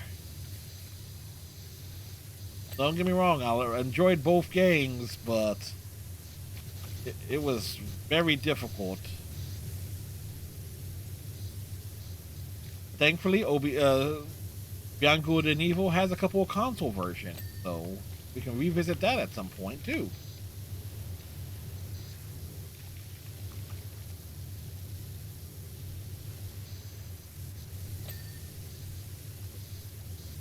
So Fizz, what's your lineup?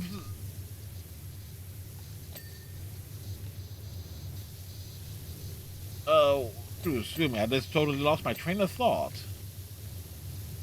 Fizz, what are you doing? What's your lineup? Yeah, what's your lineup for this week looking?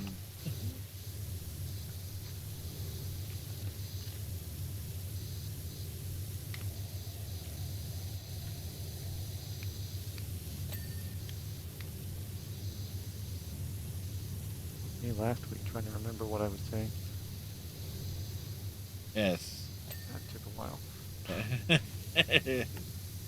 Yes, because I kept sidetracking you with other references. So I'm like trying to follow along with your thing, and then it leaves my mind by the time it's my turn to go again. Like, God damn it, I'm getting old. Alright, so he's doing the rest of the Cool Bag games this week, with episode 5 slated for Sunday morning, and Persona 5 Royale for Sunday night. And he is closing in on the final arc of the Royale version of Persona 5, which has additional content not included in the version that I recently played.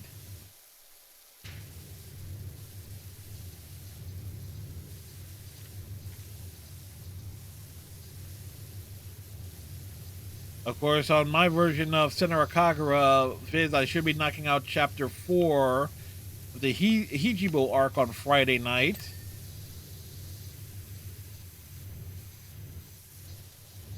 With Chapter 5 on Sunday.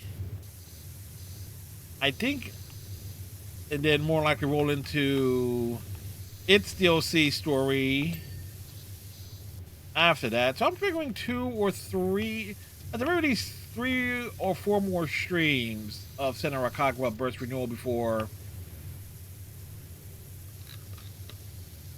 moving on to something else on the PlayStation side.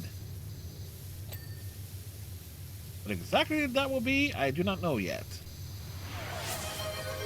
Boy Simulator 2? Which simulator 2? Boy. Boy. Boy? Oh, I don't have a PS5 yet. It's on 4. Yeah, but it has DLC. I would like to make sure I get the definitive It's not version. on 4? Nope. It's like it was one of those things where it's like, nah. Yes, we're releasing the game on 4, but That's stupid. that's You can buy the game, but you can't complete it unless you buy a new console. which is why I held off on playing God of War 2. But we are working on getting a PS5. And not. Yes. What happened to the 76ers tonight? They got their asses kicked, I believe. So did the Raptors. And that's with a bunch of suspended players, seeing as they tried to redo the Malice in the Palace again. Where was the malice? It was between Detroit and someone else. I can't remember who. Never mind the 76ers. What happened to that Super Bowl? Well, it was a defensive-minded game. Patriots lost. This Bills fan is by no means Yes. gonna laugh at that. Yes. Bizzer is also a Bills fan. So at the very least, Well, Bills Mafia. seeing the Patriots lose probably made folks happy. No. I just bought a Bills baseball cap. Not that it's of any help to the season now that it's over. Yeah, but if it was discounted.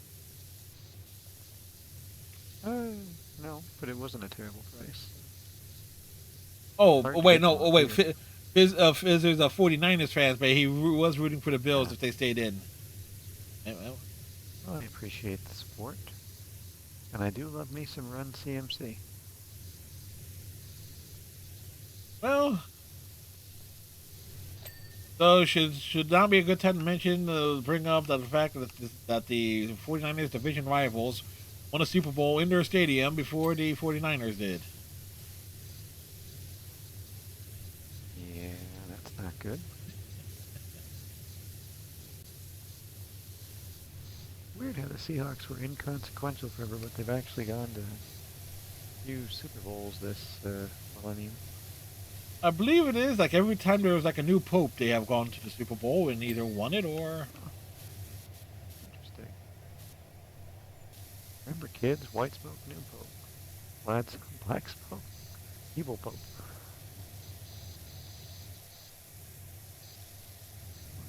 For the Oh, yeah, this is glitchy again.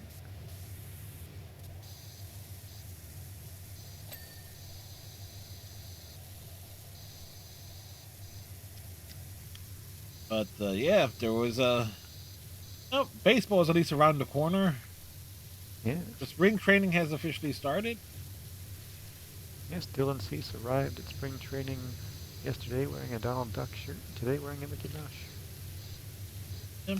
Apparently, Aaron Nolan's going to be pitching for Team Italian in the World Baseball Classic, to which I say, Ain't pitching for anyone else. Nola, considering how you got, how bad your season went last year, didn't you be more focused on preparing yourself for where you're going to be pitching the majority of the season? Why, he already got paid. I know he got paid by the Team Italia, but still, no. He already got paid. What does he have to? What does that have to do with his preparation? I'm looking at Anthony Rendon when I say that. Yeah. Hardly fair to I force a guy who doesn't want to play baseball to play it. I am actually just hoping that the Phillies finish, at 500 at the very least. Oh, they should. Keep it going.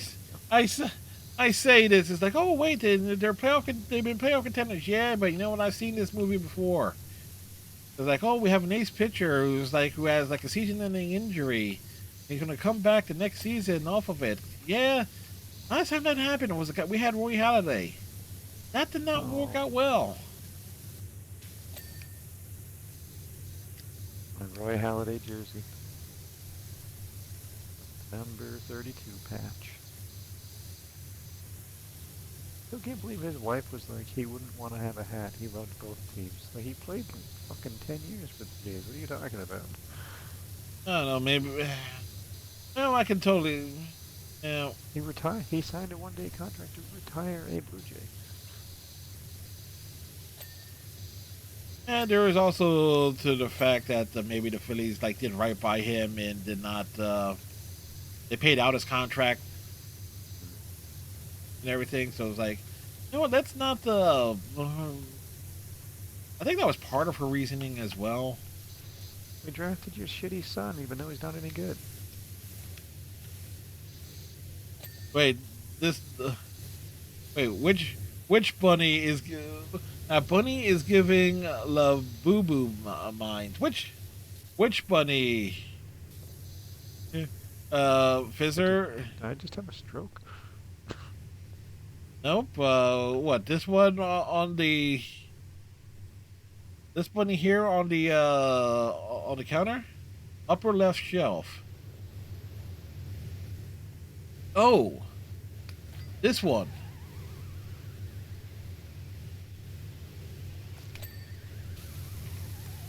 Oh, interesting. Yeah, it is.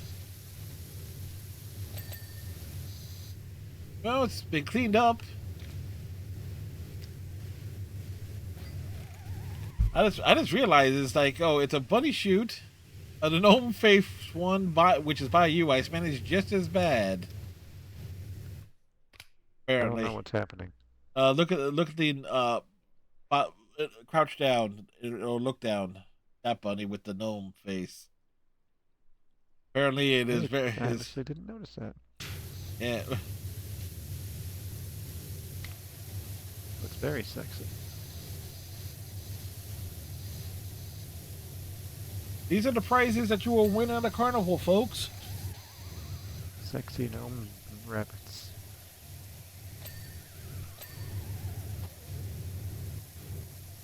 Oh, there's also the mermaid. There's also the mermaid one on the bottom shelf with, which the seashell brassiere.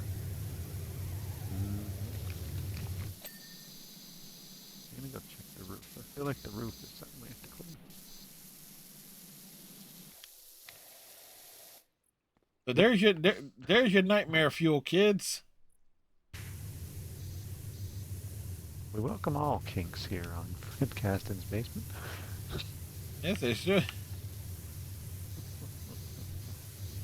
These power wash guys have a sense of humor. Oh, yes, they do.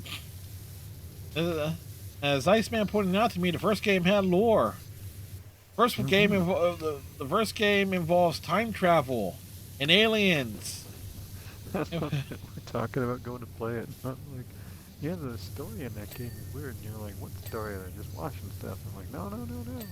The more you see that, you're like, what the fuck? Yeah, once you start paying attention. And SpongeBob as part of its DLC. And since it was a Square Enix published game, it had like free Final Fantasy DLC or something at one point. Jays are having a SpongeBob jersey giveaway this year. It's weird. Just remember, everything will be used to get fans into the seats. Mm-hmm.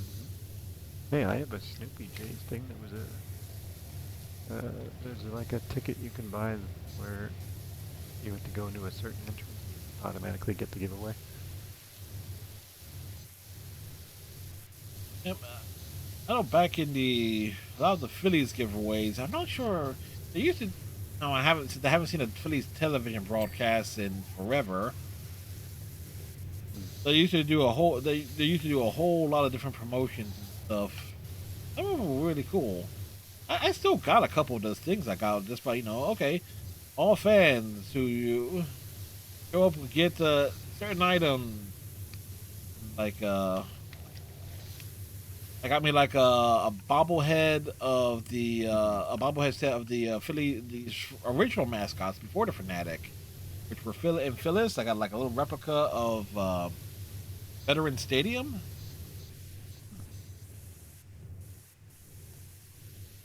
I have a clock that says, "Get up, ball, get out of here, go!" When it goes off for a clock.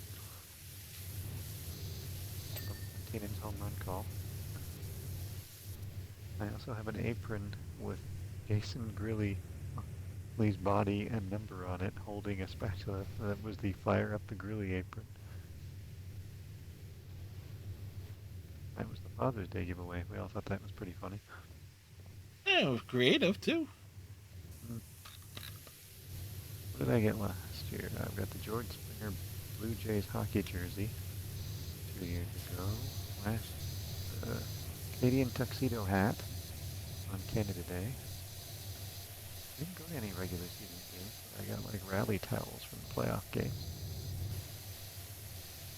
Yes, and your voice probably somehow survived all the playoff games you went to because you went to what 3? Technically, yes. I mean, technically. It was a viewing party. Oh. For one of them, but yes, I went to one against Seattle that we lost badly, and the first game against the Dodgers. That was fun. Even though we lost, it was still fun. We don't need you. I have to give Otani credit. He got the first after that. Turned to Vlad and went, "They don't want me," and then they both laughed, and it's like, oh man, that's actually pretty Oh, sometimes you just gotta. Well, he knows what he did. Like, He jerked us around and took our stuff. wow, some of these little light things on the roof are glitching in and out. Yes, it's been doing it for some time, and I was wondering if it would do it a second time because it did it the first time. Yeah, it happened to me here. And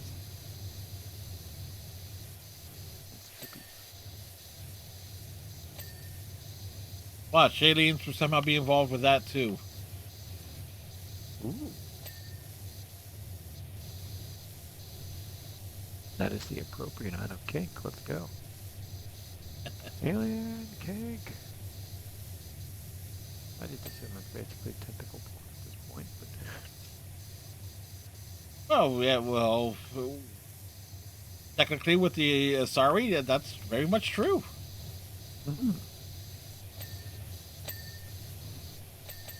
you go, folks. We've managed to get tentacle porn onto the stream. Let's see what else we can get on here.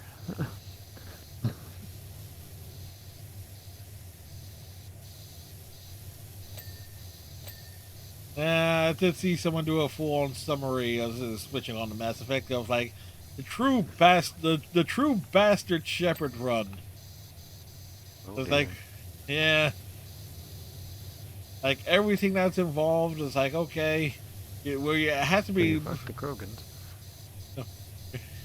Well, that ends up being the end result there. But it's like, but how do you make sure you do it in the worst way possible, where like everyone dies? On no loyalty mission. Oh, actually, you have to do some. Everyone you love is dead. Yeah, and I could never. Look, I do Renegade Shepherd runs all the time. I do. It's like for me, it's like Renegade Shepherd is the best Shepherd because of all the look between the Council and Odina. There ain't no damn way Shepherd is going to be a Paragon.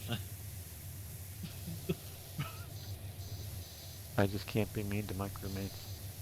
Oh, I was like, I'm kind of the crewmates. Yara being probably the biggest exception to that rule. Yara? Yeah. I don't like Ashley. Yeah. Who also doesn't trust us for second and part of the third game. Caden kind of falls in that category too. Was it Yeah, with but he's the? not a xenophobe. Yeah. I don't mind doing renegade everybody. I also can't bring myself to let everyone die except Zaid. He's nobody did. Look, Zaid. Look, you know what But he's Zaid did? irritating. Zaid got his son on somehow, some way. Zaid got his bastard son onto the Andromeda, into the initiative, and got his son out of the Milky Way galaxy.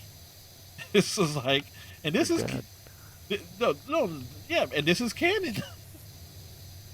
Mm-hmm. Like when I played Mass Effect Andromeda, it's like Masani. This guy's name is Masani. I wonder, and the second realize, yeah, my dad's some big shot merc. And like a message that says, like, get the fuck out of the galaxy. There's this shit going on. There's shit going on, son. Get the fuck out of the galaxy.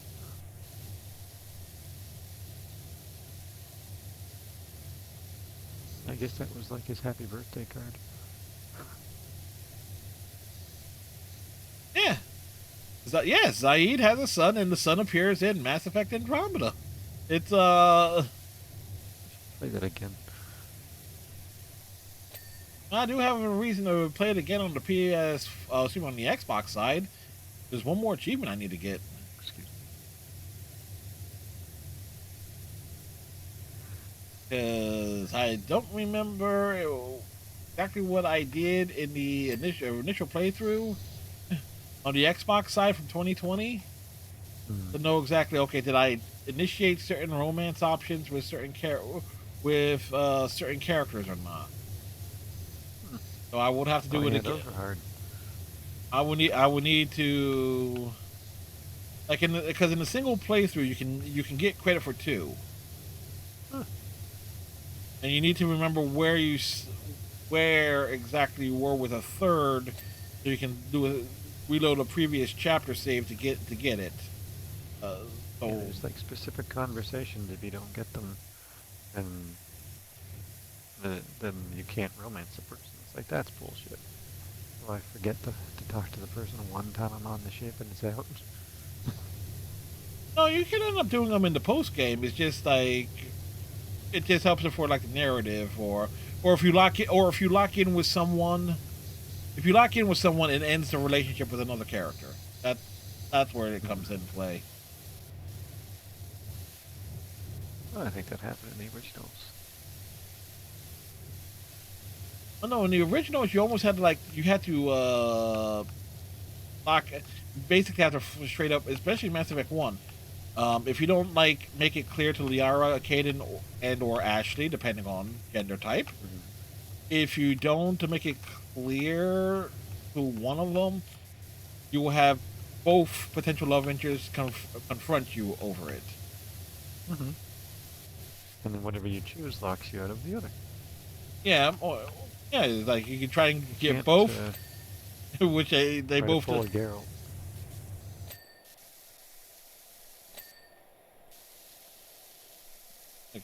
Hey, what do we listen? Lots of things.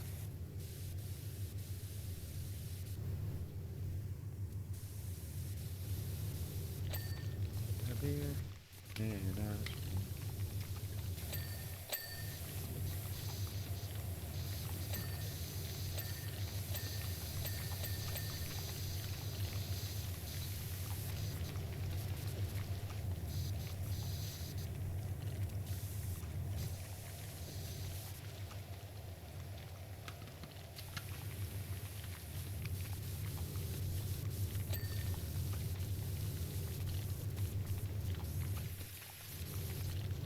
Oh, they all look clean from.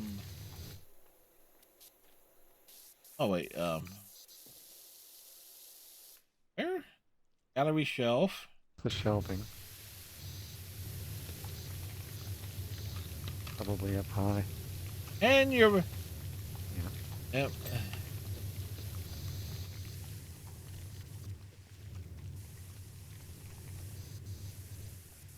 In this case, down below.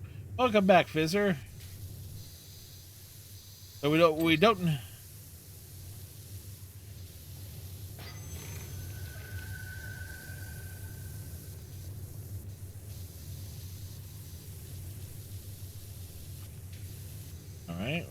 What are we missing here? Post 6 of 4.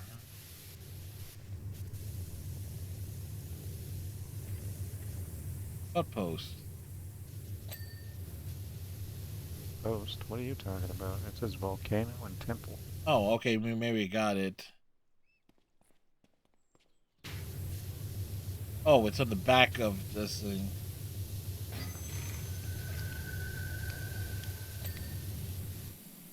Oh.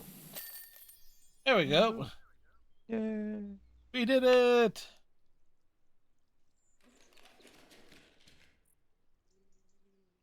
It's a clean tent. It was an annoying one because it had so many little tiny things that were tucked. Yeah, and what was the final thing to be sprayed? A thing that needed to be tucked. Mm-hmm. Back to the home base.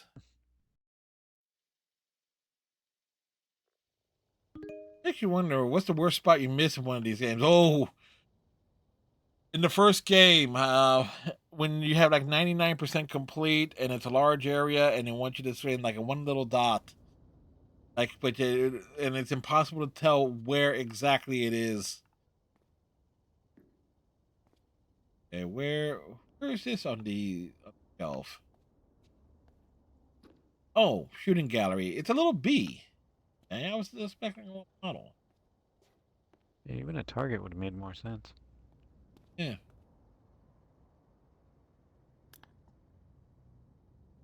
But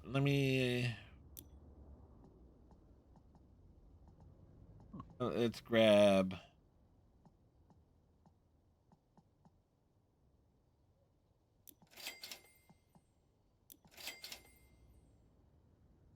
items. That's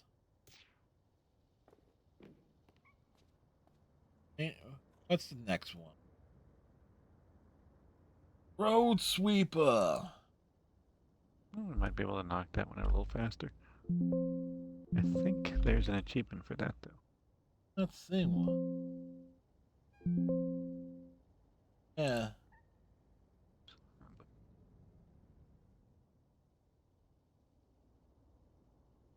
I'm not. Yeah, I'm not seeing one listed for road sweeper. That's where that thing is me trying to. Oh, it's a vehicle. Yeah. Bandstand, gas station, shooting gallery. Okay, maybe I'm misremembering it. Yeah, yeah. I just looked at the true achievements and didn't see one. Okay. Oh, Well then. let's spray it Get along, let's get down. it on. Good thing I'm here. This one was a bitch to clean on the weaker guns. Even with soap, it wasn't doing anything.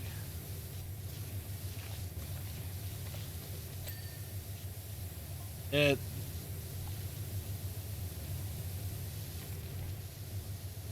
Oh yeah. They got the gunk in the tires really in there. Yeah, I'll get the tires.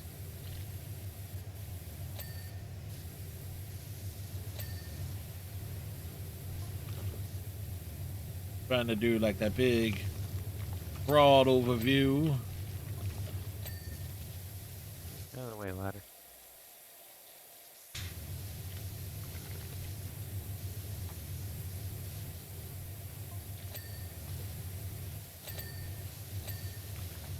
And you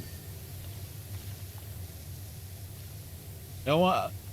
Considering all the snow and the cold temperatures and stuff, I'm gonna give a bit of a shout out and credit to a couple, or at least Papa John's and Checkers, as it relates to like takeout and stuff, because getting groceries delivered was a pain in the ass for this past couple weeks. So I imagine It, that the street areas are much tighter where you live than oh yeah, and there are still piles and piles of snow because of with how things were like folks play stuff because it's like they put the chair logic. There's not Look, if you see a chair where a car parking space is supposed to be, yeah, you don't mess with it. So We had snow each of the last 2 days again, so it's like, are you serious at this point? yeah. In spite of its own, I do miss Papa John's. We haven't had one in this area for over a decade. Oof. Sorry to hear that. Papa John's? Yeah. So, what I was about to say, Papa John's and Checkers, or Checkers and Rallies, depending on your market or region. Around here, as it relates to like doing like takeout delivery and whatnot, they actually have had stuff marked down. Okay, orders for Checkers and Rallies, it was like for orders like if you're spending $17, you're getting 40% off. For Papa John's, they were doing something okay, also doing like 40% off of any order over $10 or more.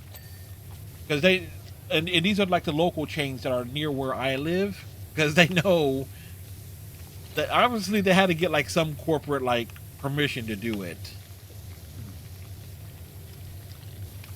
But it's like, yeah, they knew like, okay, folks who rely on like get groceries delivered, they're not gonna. And this was against me. It's like there was no place for like people, say, for people to be able to get like a parking spot or even doing deliveries and whatnot. We don't have Checkers here, but we have Papa John's, but it's not very good, so I'm going to give the benefit that hopefully it's better down there.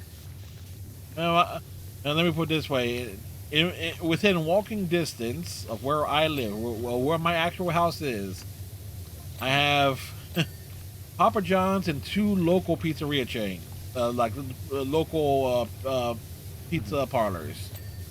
2 of those pizza parlors are literally on the same block. They're like they are about maybe 20 feet away from each other, give or take.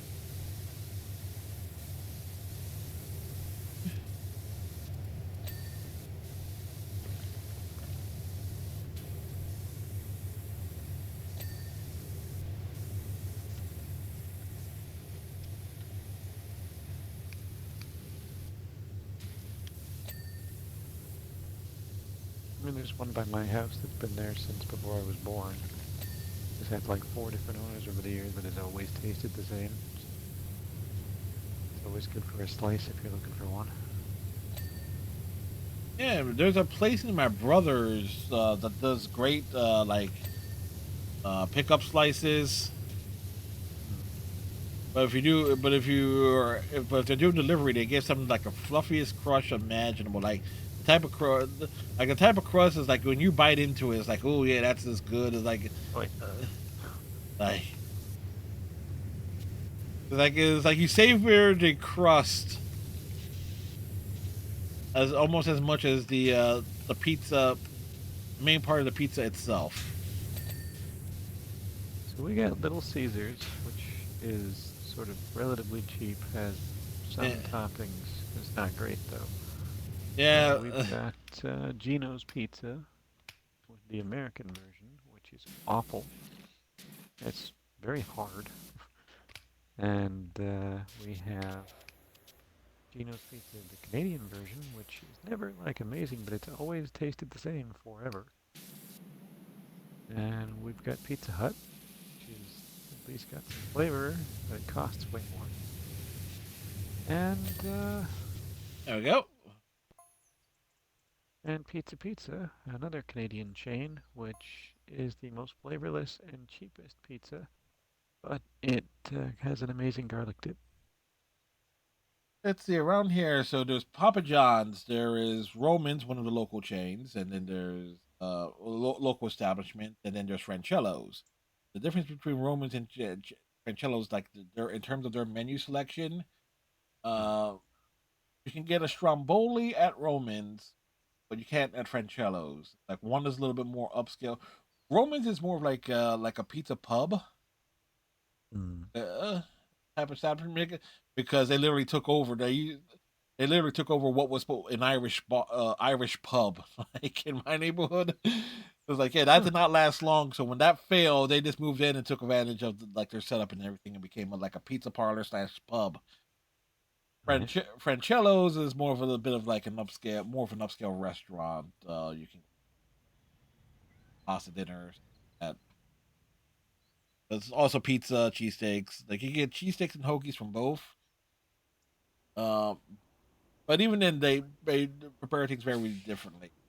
Near my brother's is a place called Fabrizio's where you can get like pizzas by the slice.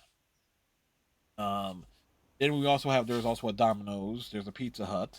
Um, Oh th- yeah, Domino's is here too. It's not uh, great.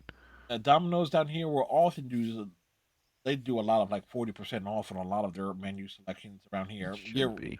year round. We do have a Little Caesars that and if I want to get something cheap Mm. and that's gonna last like maybe a day or two, Mm-hmm. Little Caesars because all they do is large. They don't do mediums Oh, or smalls. oh, Everything's a large with them. that's shocking. Yeah, they Huh. but they really cater their especially on Sundays to like the on during the NFL season to the sports Yeah. crowd.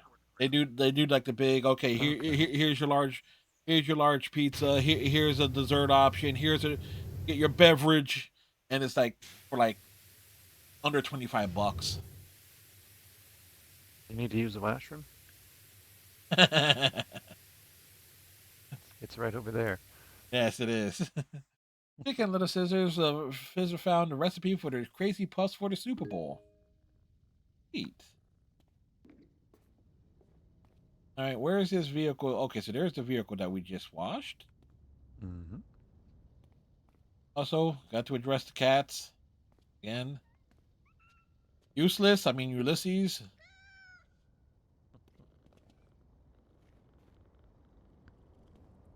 Bubbles And squeak.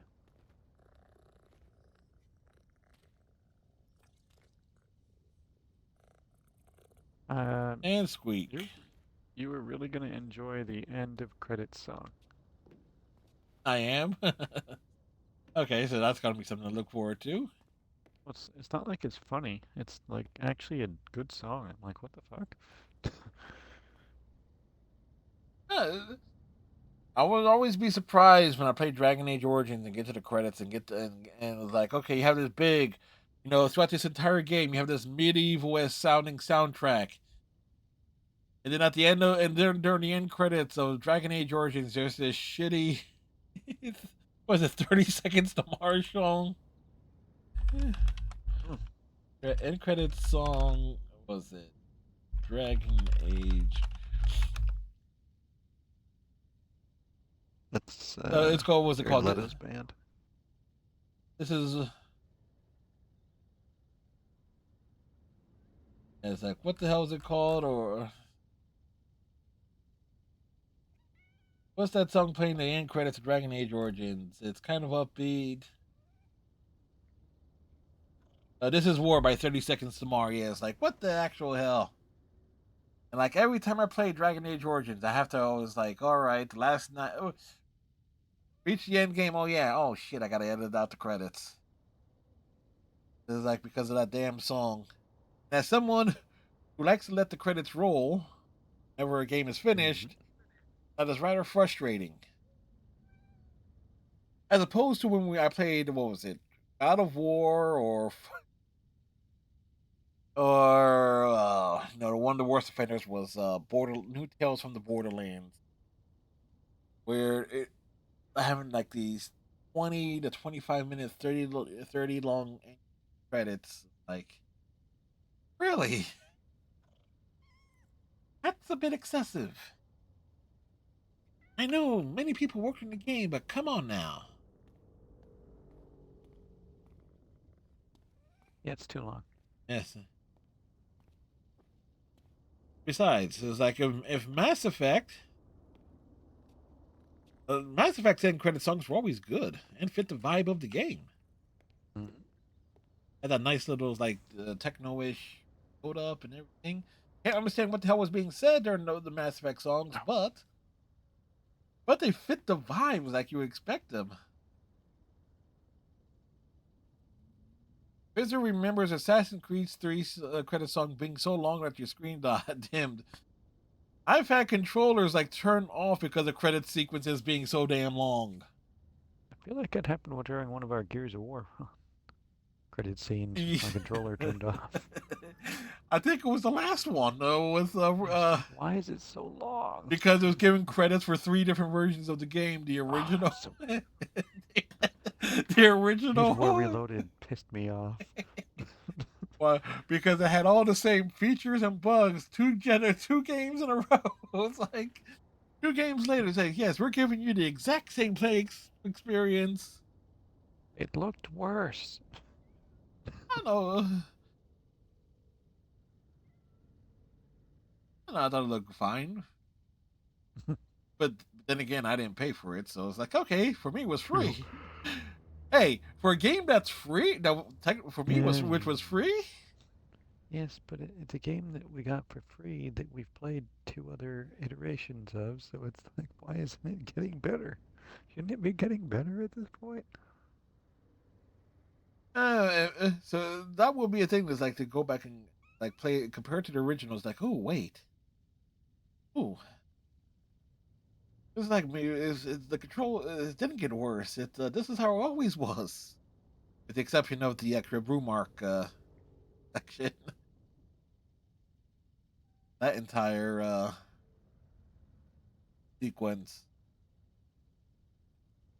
I do feel that they made that thing a little bit more aggressive to go around. It's definitely having its fun. That's something we're going to have to revisit at some point.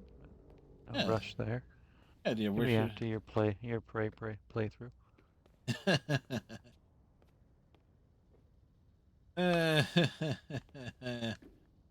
I seriously, once you get past the opening scares, I think you'd love it because it's so open-ended.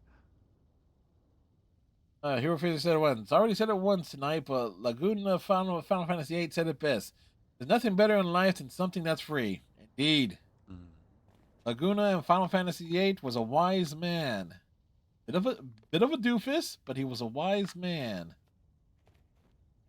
Was you never played it? Laguna was one of the protagonists of that game.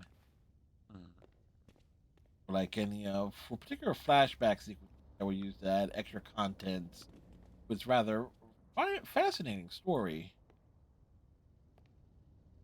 And I what we're saying is like for folks that says like Final Fantasy VII has the greatest story of all time. It's why they remade it. Really, because one could argue the reason why it was being remade is because the story of it made no fucking sense. The fact that they have to change so many things around for it to make sense is why it's being remade. It's the only game in the franchise that is being Sounds like a remade. Hideo Kojima game. Oh yeah.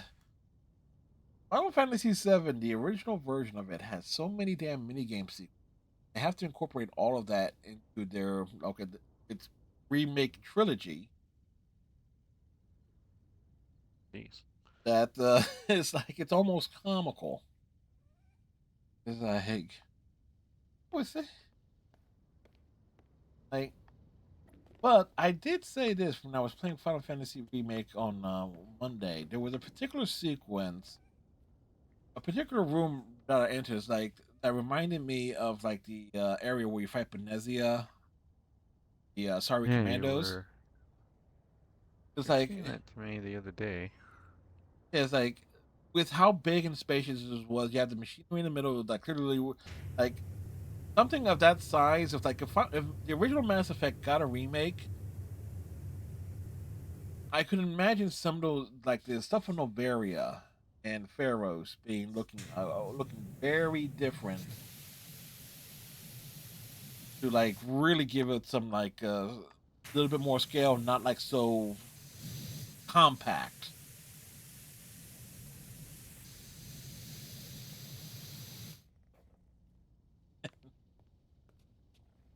I'm Doesn't not work as well.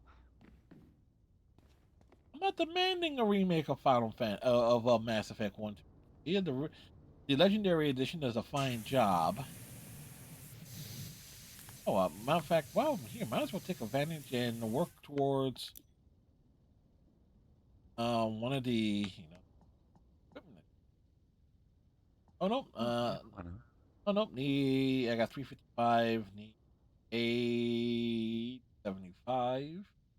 The last two things for the Prima Vista 20.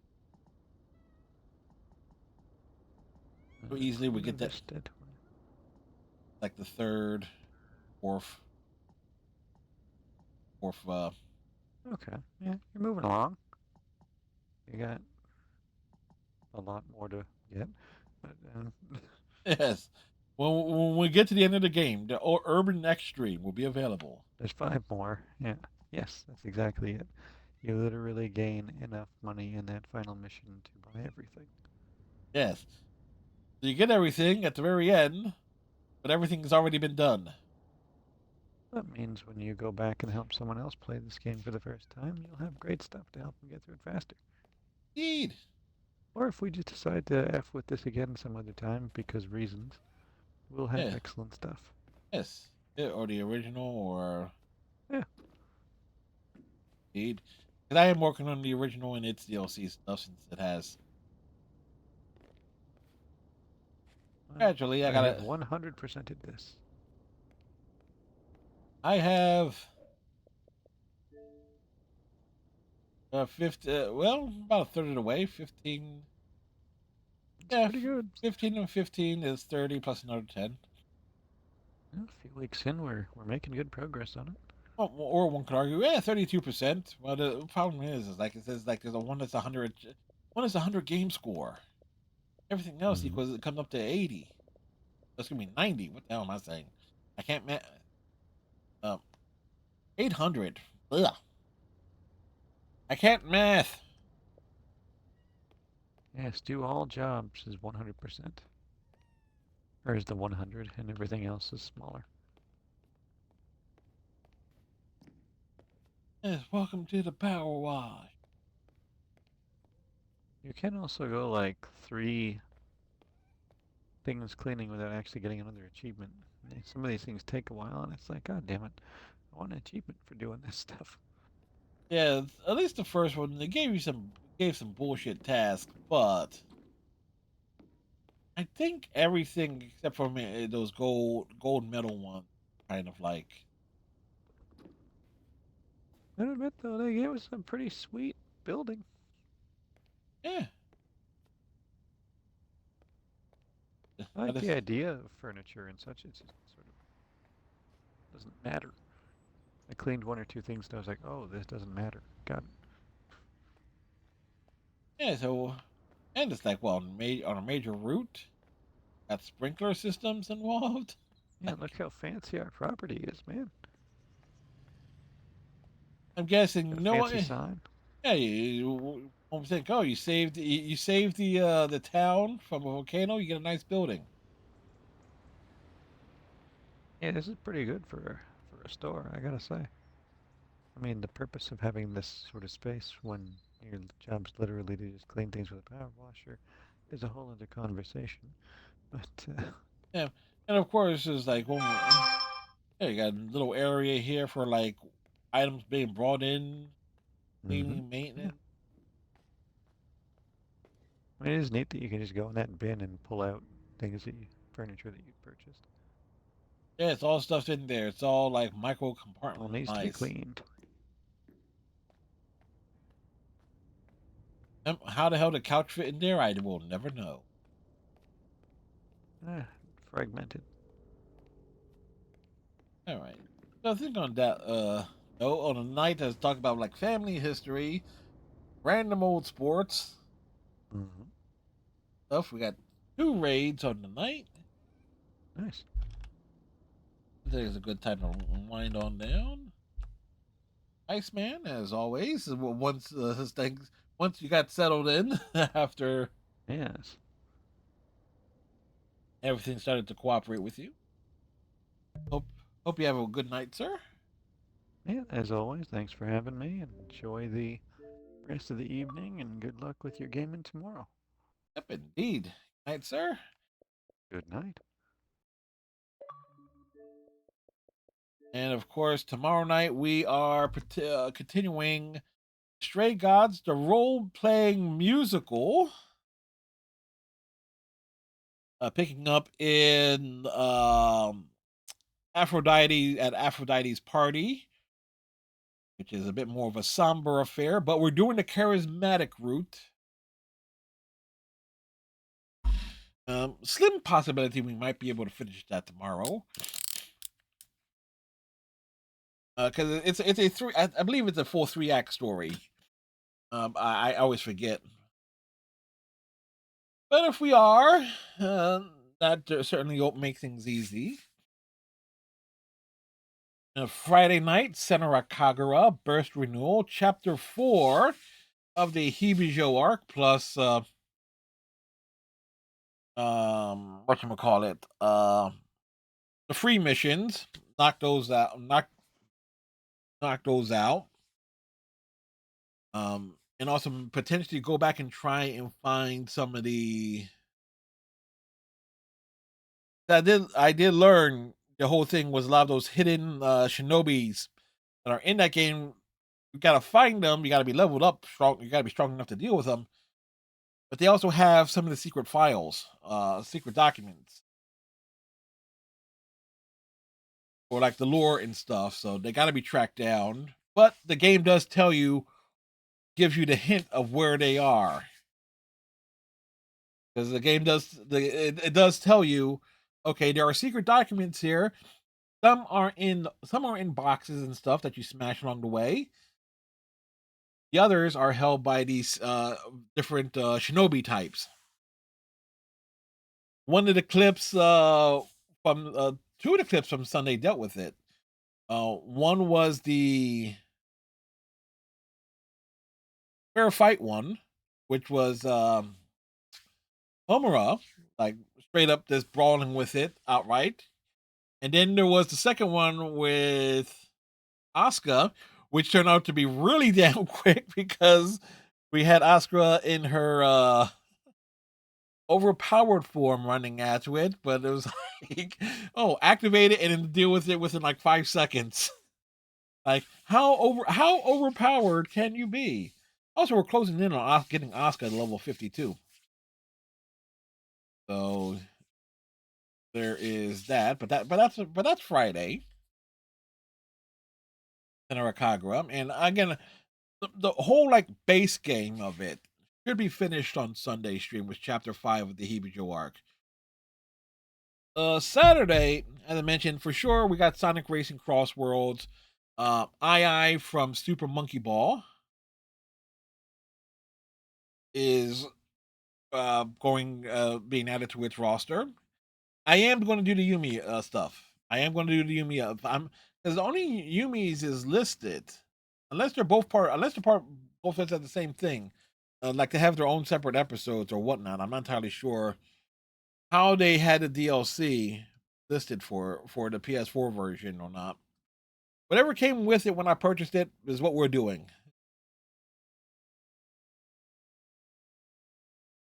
Whatever is in the game, because I don't.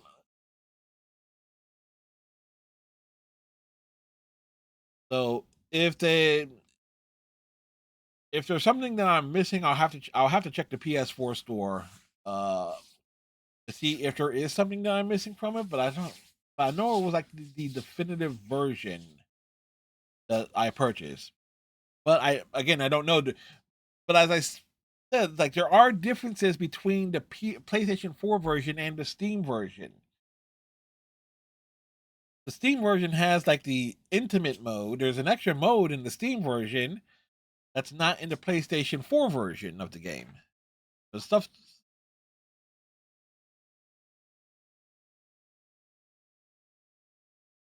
So, but I'll double check to see if I'm missing any content for it. And we'll go from there. And of course, if we have like extra nights over the course of Monday and Tuesday, We'll probably mess around with like stuff for like one night things. Probably Overwatch on both of those nights. Maybe. Because the Star Trek Voyager Across the Unknown drops on the 18th. That will be next Thursday stream. I definitely want to play that. And so next ad is starting to roll in about 5 minutes. So let's get a raid going. We're going to go drop in on Zone Sama this evening. We're going to zone out with Cecilia Little Wing. They currently have an episode of G.I. Joe up. So it's hey, Lady J. One thing you gotta appreciate with G.I. Joe back in the day, Lady J, Baroness, CoverGirl, and Scarlet. It's like they were not pulling any punches with those designs. Just saying. And that was a cartoon that came out in like 84, 85, 84 to like 90-ish. It ran. Anyway, we'll see you tomorrow for Stray Gods roleplay musical. Good night, Fizzer. Good night, everyone. Thank you very much. See you next time.